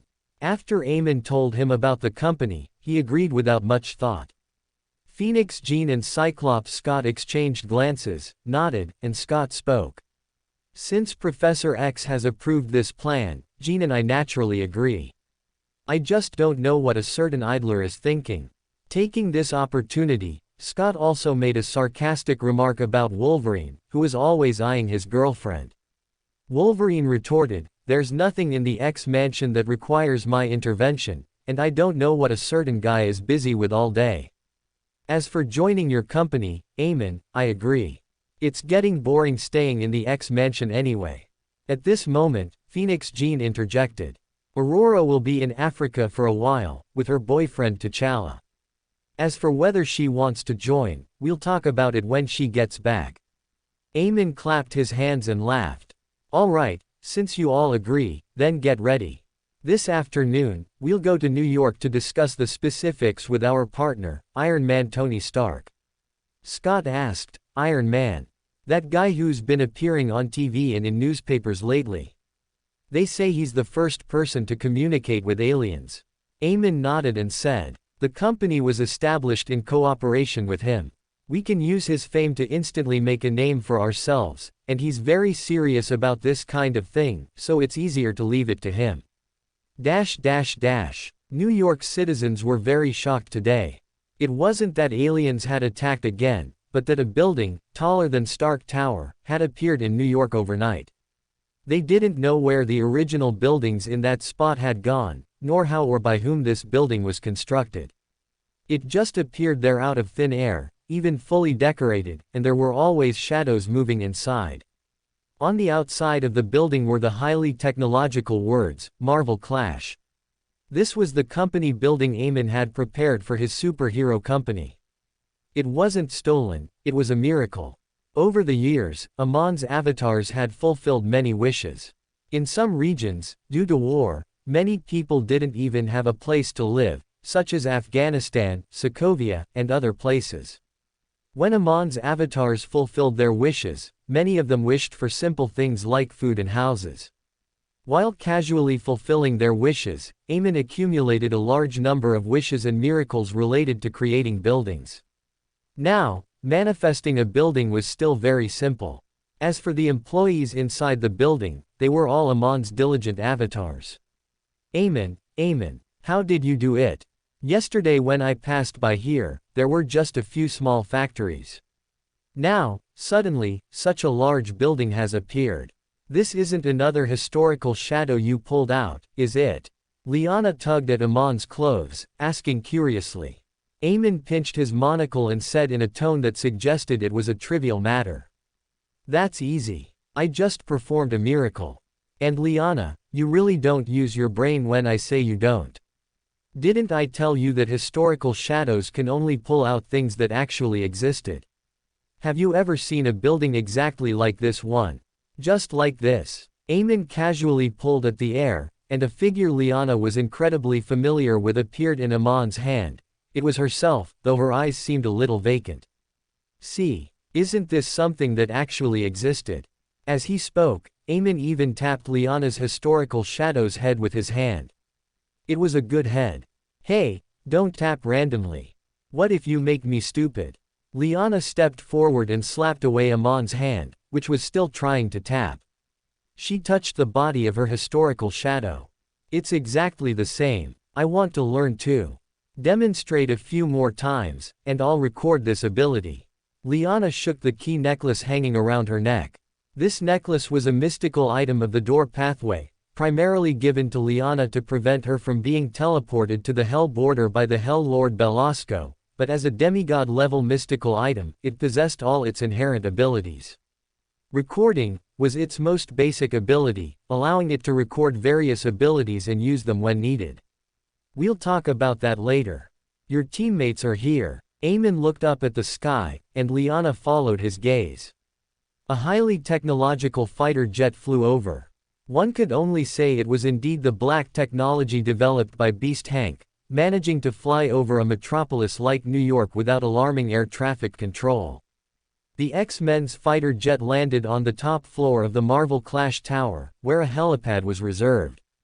Wolverine, with a cigar in his mouth, was the first to exit the cabin. He surveyed the surroundings, exclaiming in wonder. "This is even more spectacular than Iron Man's Stark Tower. Amon, kid, you're a rich man." Phoenix Jean was secretly surprised. When did such an iconic building appear in New York City? Colossus Peter also said, Amon, you actually opened such a big company without telling me. The top few floors were all entertainment and relaxation areas.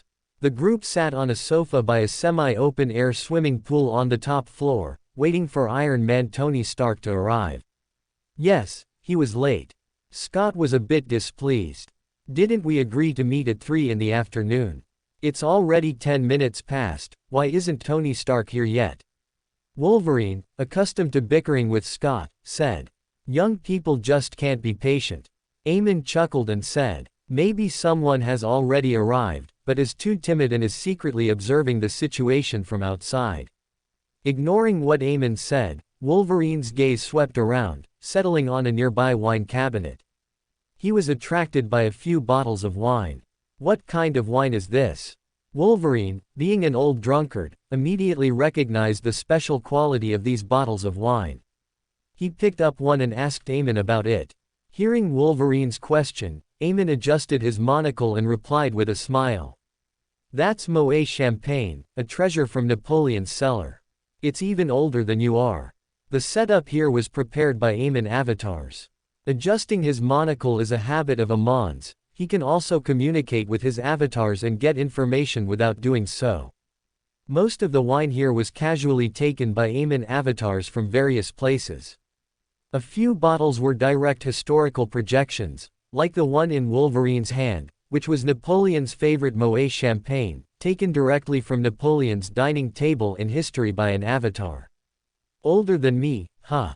I don't even know how long I've lived. Wolverine said, extending his adamantium claws to slice open the bottle's neck, then gulped down a mouthful.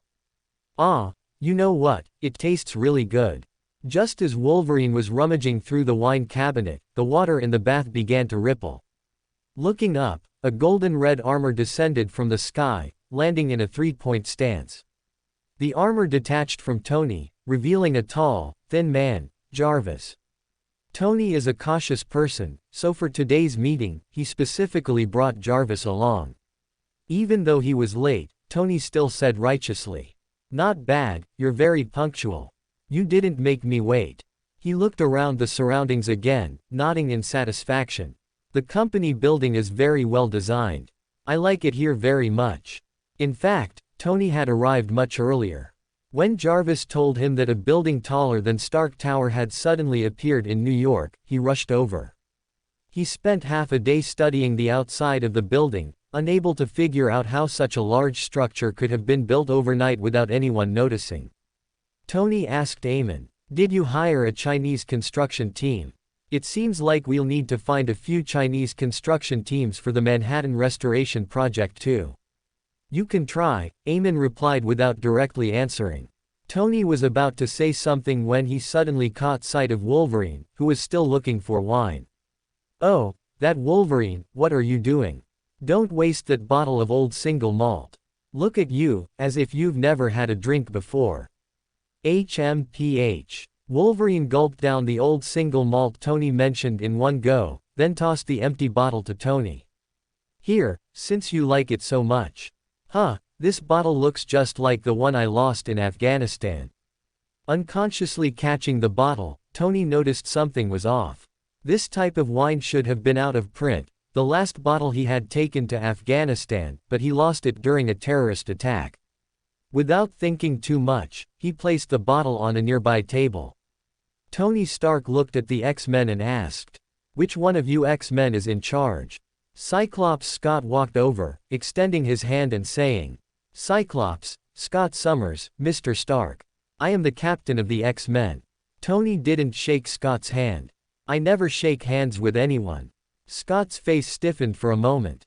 He raised his outstretched right hand and adjusted his sunglasses.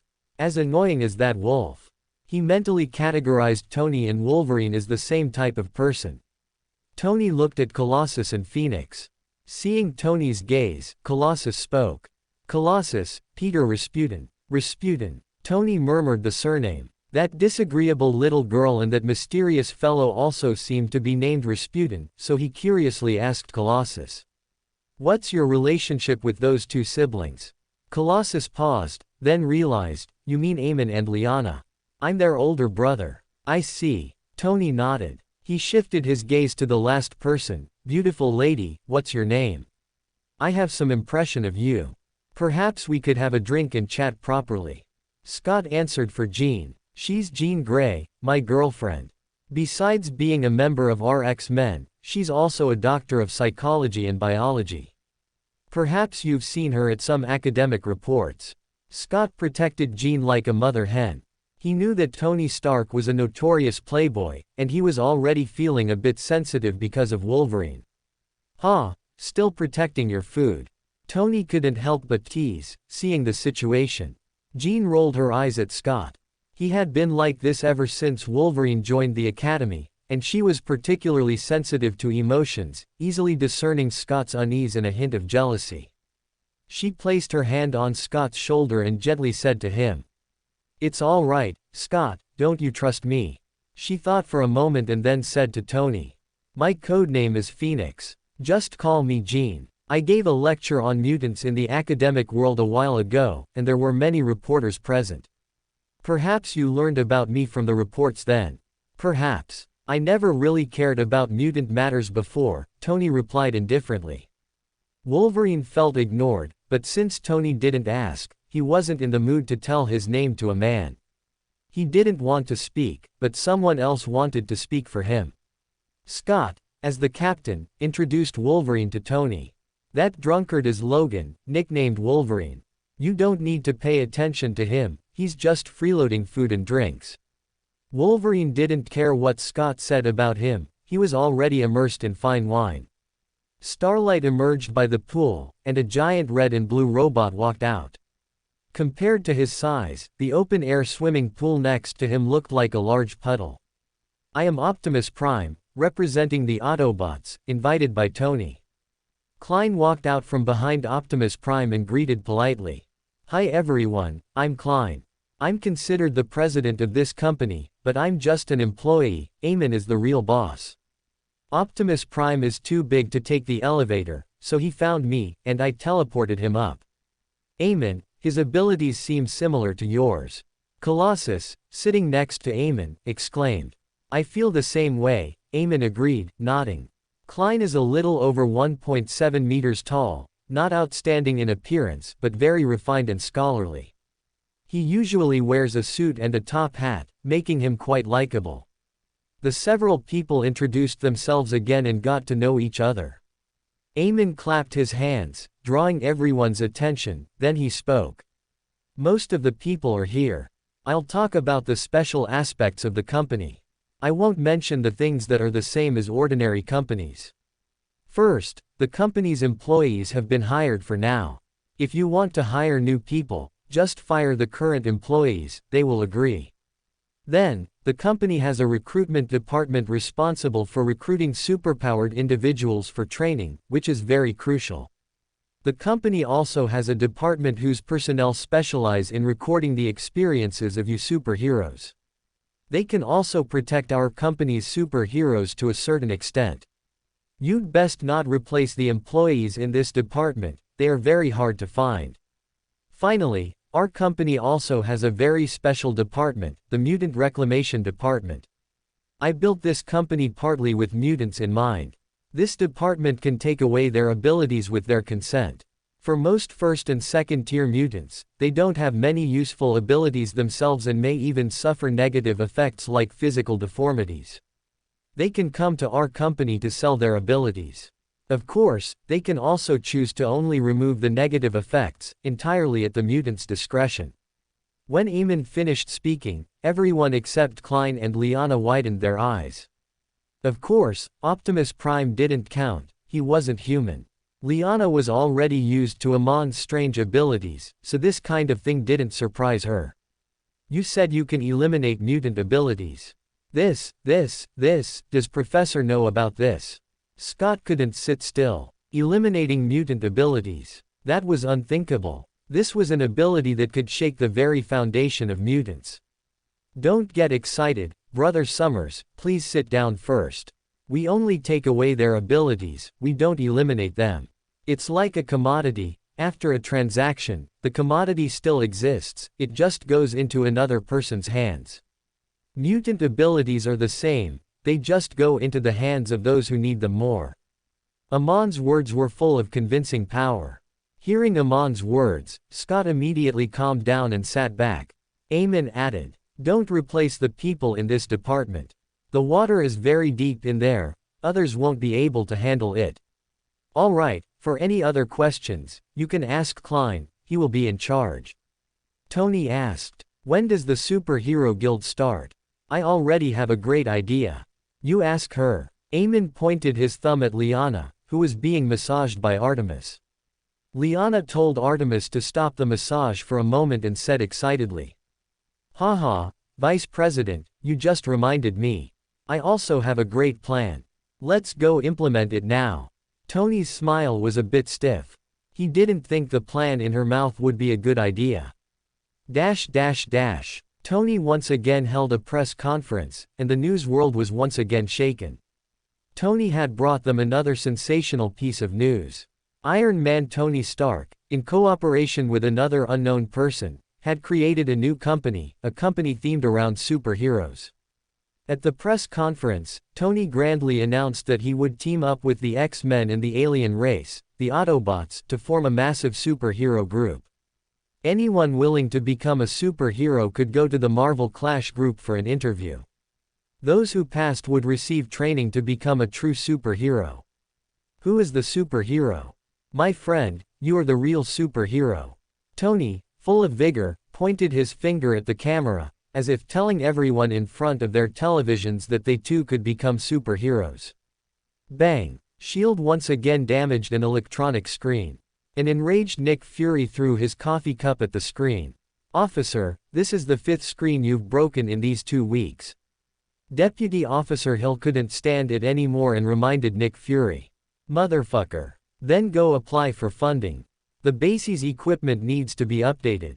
Maria Hill was speechless and said nothing more. What exactly does Stark want to do? Does he have to throw this world into chaos? He's even cooperating with mutants.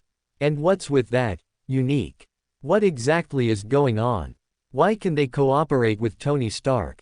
Facing her superior's roar, Maria Hill still answered methodically. The Unique Cabaret appeared 2 years ago. Their influence spans the globe. The one in New York was the first to appear and should be the headquarters. They are a mysterious organization, no one knows how they developed, as if they appeared overnight. Our people have investigated, but with no results. Currently, we only know that their ostensible spokesperson is a young man named Klein Moretti.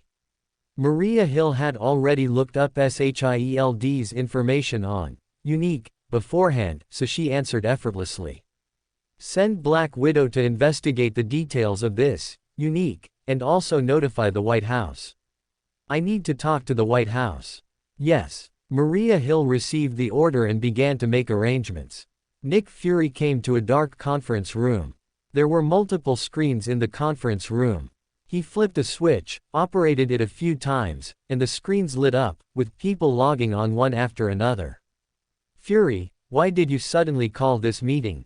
We have a lot of other things to do, we don't have time to waste with you." Voices came from the screens. They were all high-ranking officials from the White House, responsible for liaising with S.H.I.E.L.D. Nick Fury's face grew darker, but due to the environment and his skin color, no one noticed. These vampires, who were merely occupying their positions, he clearly saw that the background in one of the screens was a beach by the sea. The other party was clearly on vacation, yet they claimed to be busy and didn't want to have a meeting with him. Nick Fury said unceremoniously, "Gentlemen, I'd like to ask you, how are you all working? Why has such a big problem occurred?" The official, who was sunbathing and drinking juice, looked left and right on the screen and laughed. "Haha, our S.H.I.E.L.D. director isn't confused, is he? I've long said we should replace him. What problem has occurred?" "Yes, no problem." The people on the other screens also gave similar answers. Nick Fury's one eye widened, and he said incredulously, "Don't you all read the news? Tony Stark caused such a big stir, how could you not know? Why did you approve that company called Marvel Clash? You mean that? What kind of problem is that? Isn't it a good thing? Think about superheroes becoming a profession, this will greatly promote social progress. How interesting, an official said with a chuckle, raising his monocle to prevent it from falling as he spoke. Yes, isn't this a good thing? Cooperating with mutants might ease the current rift between humans and mutants, allowing them to integrate better into society. Another official said, also raising his monocle. Nick Fury found it hard to imagine these words coming from their mouths. These people had always been very resistant to superheroes and had always tried to suppress mutants, yet now they had suddenly changed their tune. Did Tony Stark use money to pave the way? Or were they secretly threatened by those mutants? Nick Fury couldn't think of a good reason and could only attribute the cause to the mysterious, unique, and Tony's money power. Nick Fury scoffed, "You weren't like this before." This sentence seemed to open a hidden conversation. One of the White House officials immediately mocked Nick Fury. Before was before, now is now. Don't compare the past to the present. Nick Fury, if you can't even understand this much, I will report to the higher-ups and ask them to replace you with someone smarter to be the shield. Director. Fury just stared at the officials with dead fish eyes, not saying a word. Fury, do your job and don't interfere with our arrangements. An elderly official warned. Then the meeting is over. Fury didn't wait for the people on the other side to agree, and closed the meeting after speaking. How rude. But the screen didn't close immediately, someone muttered, and then the screen completely shut off. A bunch of profiteering politicians. After venting his emotions in the conference room for a while, Fury walked out and said to his subordinate, "He'll reapply for a sum of money, the base's conference room is broken. Hey, who is the president, you or I? You need to understand, I got this guild from Amon, without me, you wouldn't even have this vice president position. You need to recognize your place."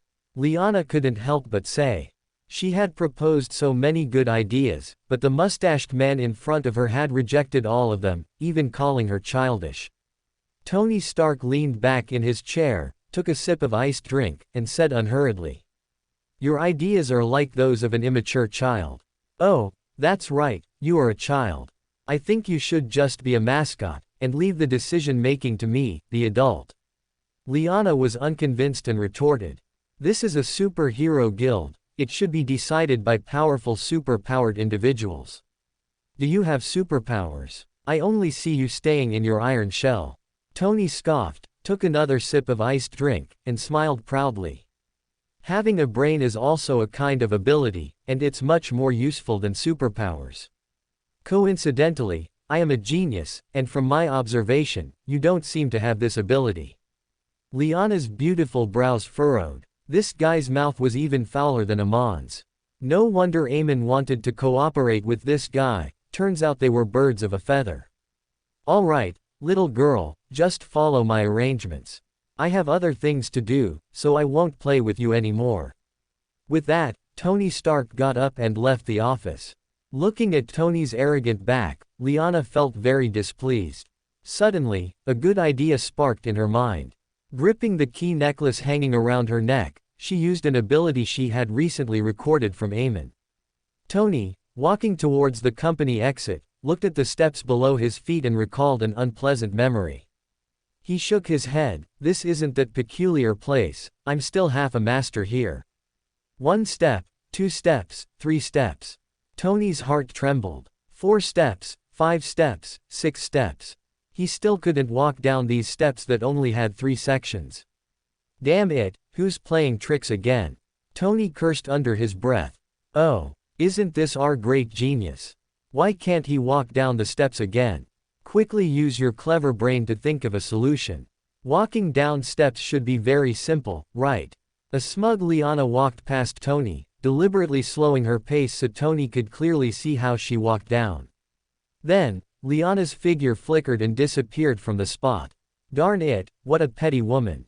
Tony immediately understood that Liana was using her ability to tease him, precisely because he had just mocked her for being brainless. After trying for 17 minutes, he finally walked down those strange steps. Tony tapped a few times on the bracelet on his wrist, data streams converged, and Jarvis appeared before him. Jarvis asked in confusion, "Sir, is there something you need me for?" Tony frowned and asked, "Jarvis, have you not received the signal I sent you these past few minutes?" Jarvis shook his head and said, "Sir, besides that one just now, the last message I received from you was this morning when you asked me to tell Ms. Potts that you were going out. I haven't received any messages since then." Tony nodded, secretly pondering, even electromagnetic waves can't be transmitted to the outside world. He was already thinking about how to resist this ability. With Jarvis's data traversal, Tony quickly returned to his experimental site in the outskirts of New York. This place had been transformed into a base by Tony, and he had bought up all the surrounding land. Tony originally wanted to talk to Optimus Prime about the company's arrangements. To better help the Autobots integrate into human society, he had persuaded Optimus Prime and the Autobots to also join Marvel Clash. Arriving at the entrance and seeing the long flight of steps, Tony abandoned his plan to find Optimus Prime for now. He was tired and needed rest. Tony called Jarvis. "Jarvis, find someone to remove all the steps in the base. These steps are too much of a hindrance." "Yes, sir." Although Jarvis didn't know why Tony wanted to do this, he still acted according to Tony's arrangements. Quote. "You are the true superhero." Leon stood up from the sofa excitedly. He wanted to be a superhero. "Mr. Star, I want to go and be a superhero. What do you think?" Mr. Star, who was actually Amon Avatar, replied in Leon's mind. "Suit yourself." That day, Leon and Coulson went to investigate the preaching Amon Avatar together.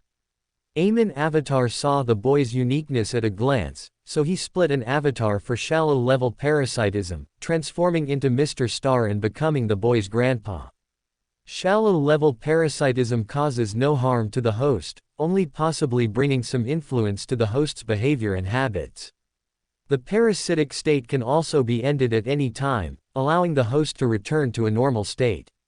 Of course, parasitism definitely involves stealing some things, and the host will lose some lifespan. Deep-level parasitism, on the other hand, completely takes over the host's body, mind, and spirit, turning the other party into one's own avatar. Parasitism is an advanced application of the stealing level, stealing the parasitic object's life, identity, and so on.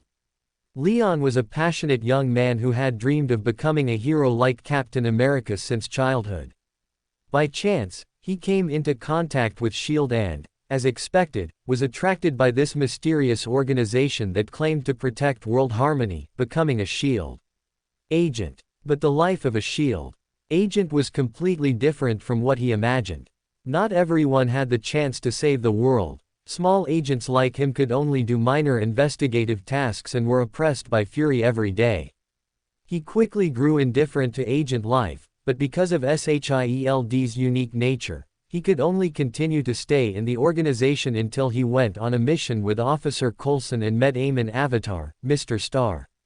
Leon once again felt like the protagonist. He even had a grandpa from an Eastern novel, and he awakened a cool ability. Mr. Star named this ability, World Harmony. World Harmony allowed him to a certain extent, control the luck and misfortune around him.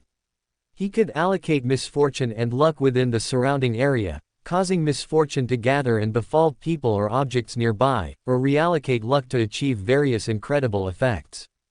Mr. Star said that he was attracted by his ability to control luck, which is why he came into his body to help him grow. This is the fated protagonist. Leon thought at the time, which is why he flatly refused when Fury assigned him a task again. He had always disliked that black man. Thanks to the big boss Zodian gang spy Shifeng Yuchen for the big health care. However, Coulson was in for a rough time. When World Harmony awakened, it caused some impact on the surroundings, making the surrounding misfortune and luck chaotic. The unlucky Coulson was infected with misfortune, which made him extremely unlucky for those few days.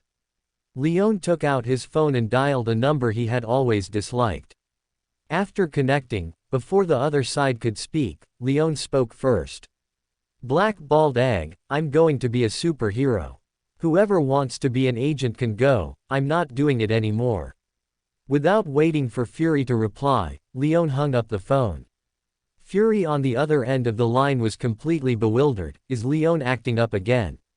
Is there something wrong with his mind? Ever since he was called a black bald egg last time, Fury remembered this bold agent. He didn't expect him to directly say he was quitting this time. He called his adjutant, Hill, and ordered, "Send someone to investigate this agent named Leon. I suspect there's something wrong with him." Maria Hill checked Lyon's file. Leon Jones, level 4 agent, joined SHIELD a year ago. He was originally an enthusiastic young man, but later gradually became passive in his work. 2 weeks ago, after a mission with Coulson, he had been on leave and had insulted the director. Maria Hill suppressed her laughter, not letting Fury see any clues. She had heard about this incident. The nickname Black Bald Egg suited Fury quite well. Fury glanced at the inexplicably amused Maria Hill. At this time, the outside of Marvel Clash headquarters was crowded with people. Some were reporters chasing hot topics, some were curious onlookers, some were mutants with physical deformities who wanted to eliminate their mutant abilities, and only a few were aiming to become superheroes. Leon got out of the taxi. Just as he was about to pay the fare, he heard the driver say, "Kid, you're really lucky. The lottery ticket I bought just won a prize, and I'm in a great mood, so your fare is free. Have a good time." Leon smiled and said, "Uncle, you're really lucky. This is the ability a protagonist should have." On the way, Leon felt that this uncle was very easy to talk to, so he shared some of the surrounding luck with this uncle and himself. He didn't expect the other party to win the lottery directly. He looked up curiously at this impressive company. "This is the place where I should shine." Leon walked towards the entrance. Because of his luck, people moved out of his way as he passed, and he easily entered the Marvel Clash recruitment department. As he walked, Leon felt like he had returned home, with a strong sense of belonging. The staff he passed all greeted him enthusiastically. "I really came to the right place," Leon thought happily. Arriving at the interview location, there was no need to submit a resume in advance. One only needed to queue up and wait for the staff to conduct interviews one by one. As soon as Leon found a seat, the person who was being interviewed in front of him came out. He looked around, and it was his turn. He straightened his clothes and walked in confidently. The interview room was semi-transparent. The situation inside could be vaguely seen from the outside, but the soundproofing was excellent. As soon as Leon entered, the noisy sounds outside disappeared. There were 4 interviewers. 2 were company employees, both wearing monocles and sitting on either side, and in the middle were the red-haired Phoenix Jean Grey and Colossus Peter. "Hi, you guys are really cool." Leon greeted them familiarly. "Very spirited," the interviewer on the far left said. "My name is Leon Jones. I used to be an agent, but the work of an agent doesn't suit me. I learned about your company on TV, so I came for an interview." Phoenix Jean asked, "Your mental state is good. Do you have anything extraordinary about you?" Leon pinched his chin, thoughtfully saying, "You mean superpowers, right? I'm very lucky, I can control luck and misfortune." Colossus asked curiously, "Very unique. Can you demonstrate it? Do you have any props here? Like dice or something?" Leon said, while using his fingers to gesture the shape of dice. Just as Colossus was about to say no, the interviewer to his left pulled out a few dice from somewhere. "I have some." The interviewer handed the dice to Colossus, signaling him to test the interviewee. Colossus juggled the dice in his hand and asked Leon, "What do you want to do?" Leon glanced at the dice in his hand. There were 6 of them.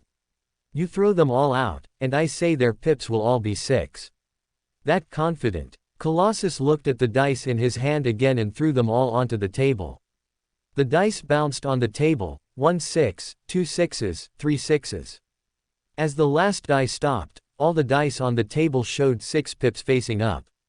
"That's a bit impressive," Colossus said. He threw them a few more times, and they all still showed 6 pips. Colossus thought for a moment and said to Leon, "Change the number, and try again. 5 pips, all 5 pips." Leon spread his palms, saying confidently. Colossus threw the dice again, and without surprise, they all showed 5 pips. Truly incredible. Colossus and Phoenix exclaimed. All right, you've passed. Go to the room behind, register your information. You can come for superhero training in a week. We will send a notification. That easy. Then I'm going. Muttering, Leon walked towards the back room. Meanwhile, outside, a man was walking down the street when he suddenly heard a click. He looked down and saw his keys had fallen to the ground. Good thing they didn't fall into the sewer. He felt fortunate because the keys were perfectly wedged in the gap of the manhole cover, not falling in. He bent down to pick up the fallen keys. Perhaps the movement was too large, and his phone, which was in his pocket, slipped out and went directly through the gap into the sewer. He seemed to hear a plop sound. The phone seemed to have fallen into the sewage. What was worse, under the earlier movement, the manhole cover vibrated, and the keys also fell into the sewer. No. The man lay by the manhole cover, trying to find a way to retrieve his keys and phone. Just then, a water truck passed by, and the unlucky man was sprayed with water. Shit, am I cursed? Why am I so unlucky? The total amount of luck and misfortune is conserved. If someone is lucky, someone else will be unlucky. This is world harmony. At Tony's suburban base, Tony Stark was lying on an operating table, shirtless, revealing the arc reactor in his chest. Ratchet stood before him, wearing a large red glove on his hand. Tony, this spark glove is really interesting, it can even steal thoughts. But I think I can remove the shrapnel from your chest without this glove. I'm a professional. Tony, lying on the operating table, said, this is safer. Your hands are too big. Ratchet nodded and asked, all right, I'm already proficient with this tool. Are you ready? If you're ready, then go ahead. For more thrilling fanfiction stories like this, check out my channel Fanfic Audiobook. Dive into epic adventures, mysterious realms, and legendary journeys brought to life through immersive storytelling. Don't forget to like, share, and subscribe for more amazing audiobooks.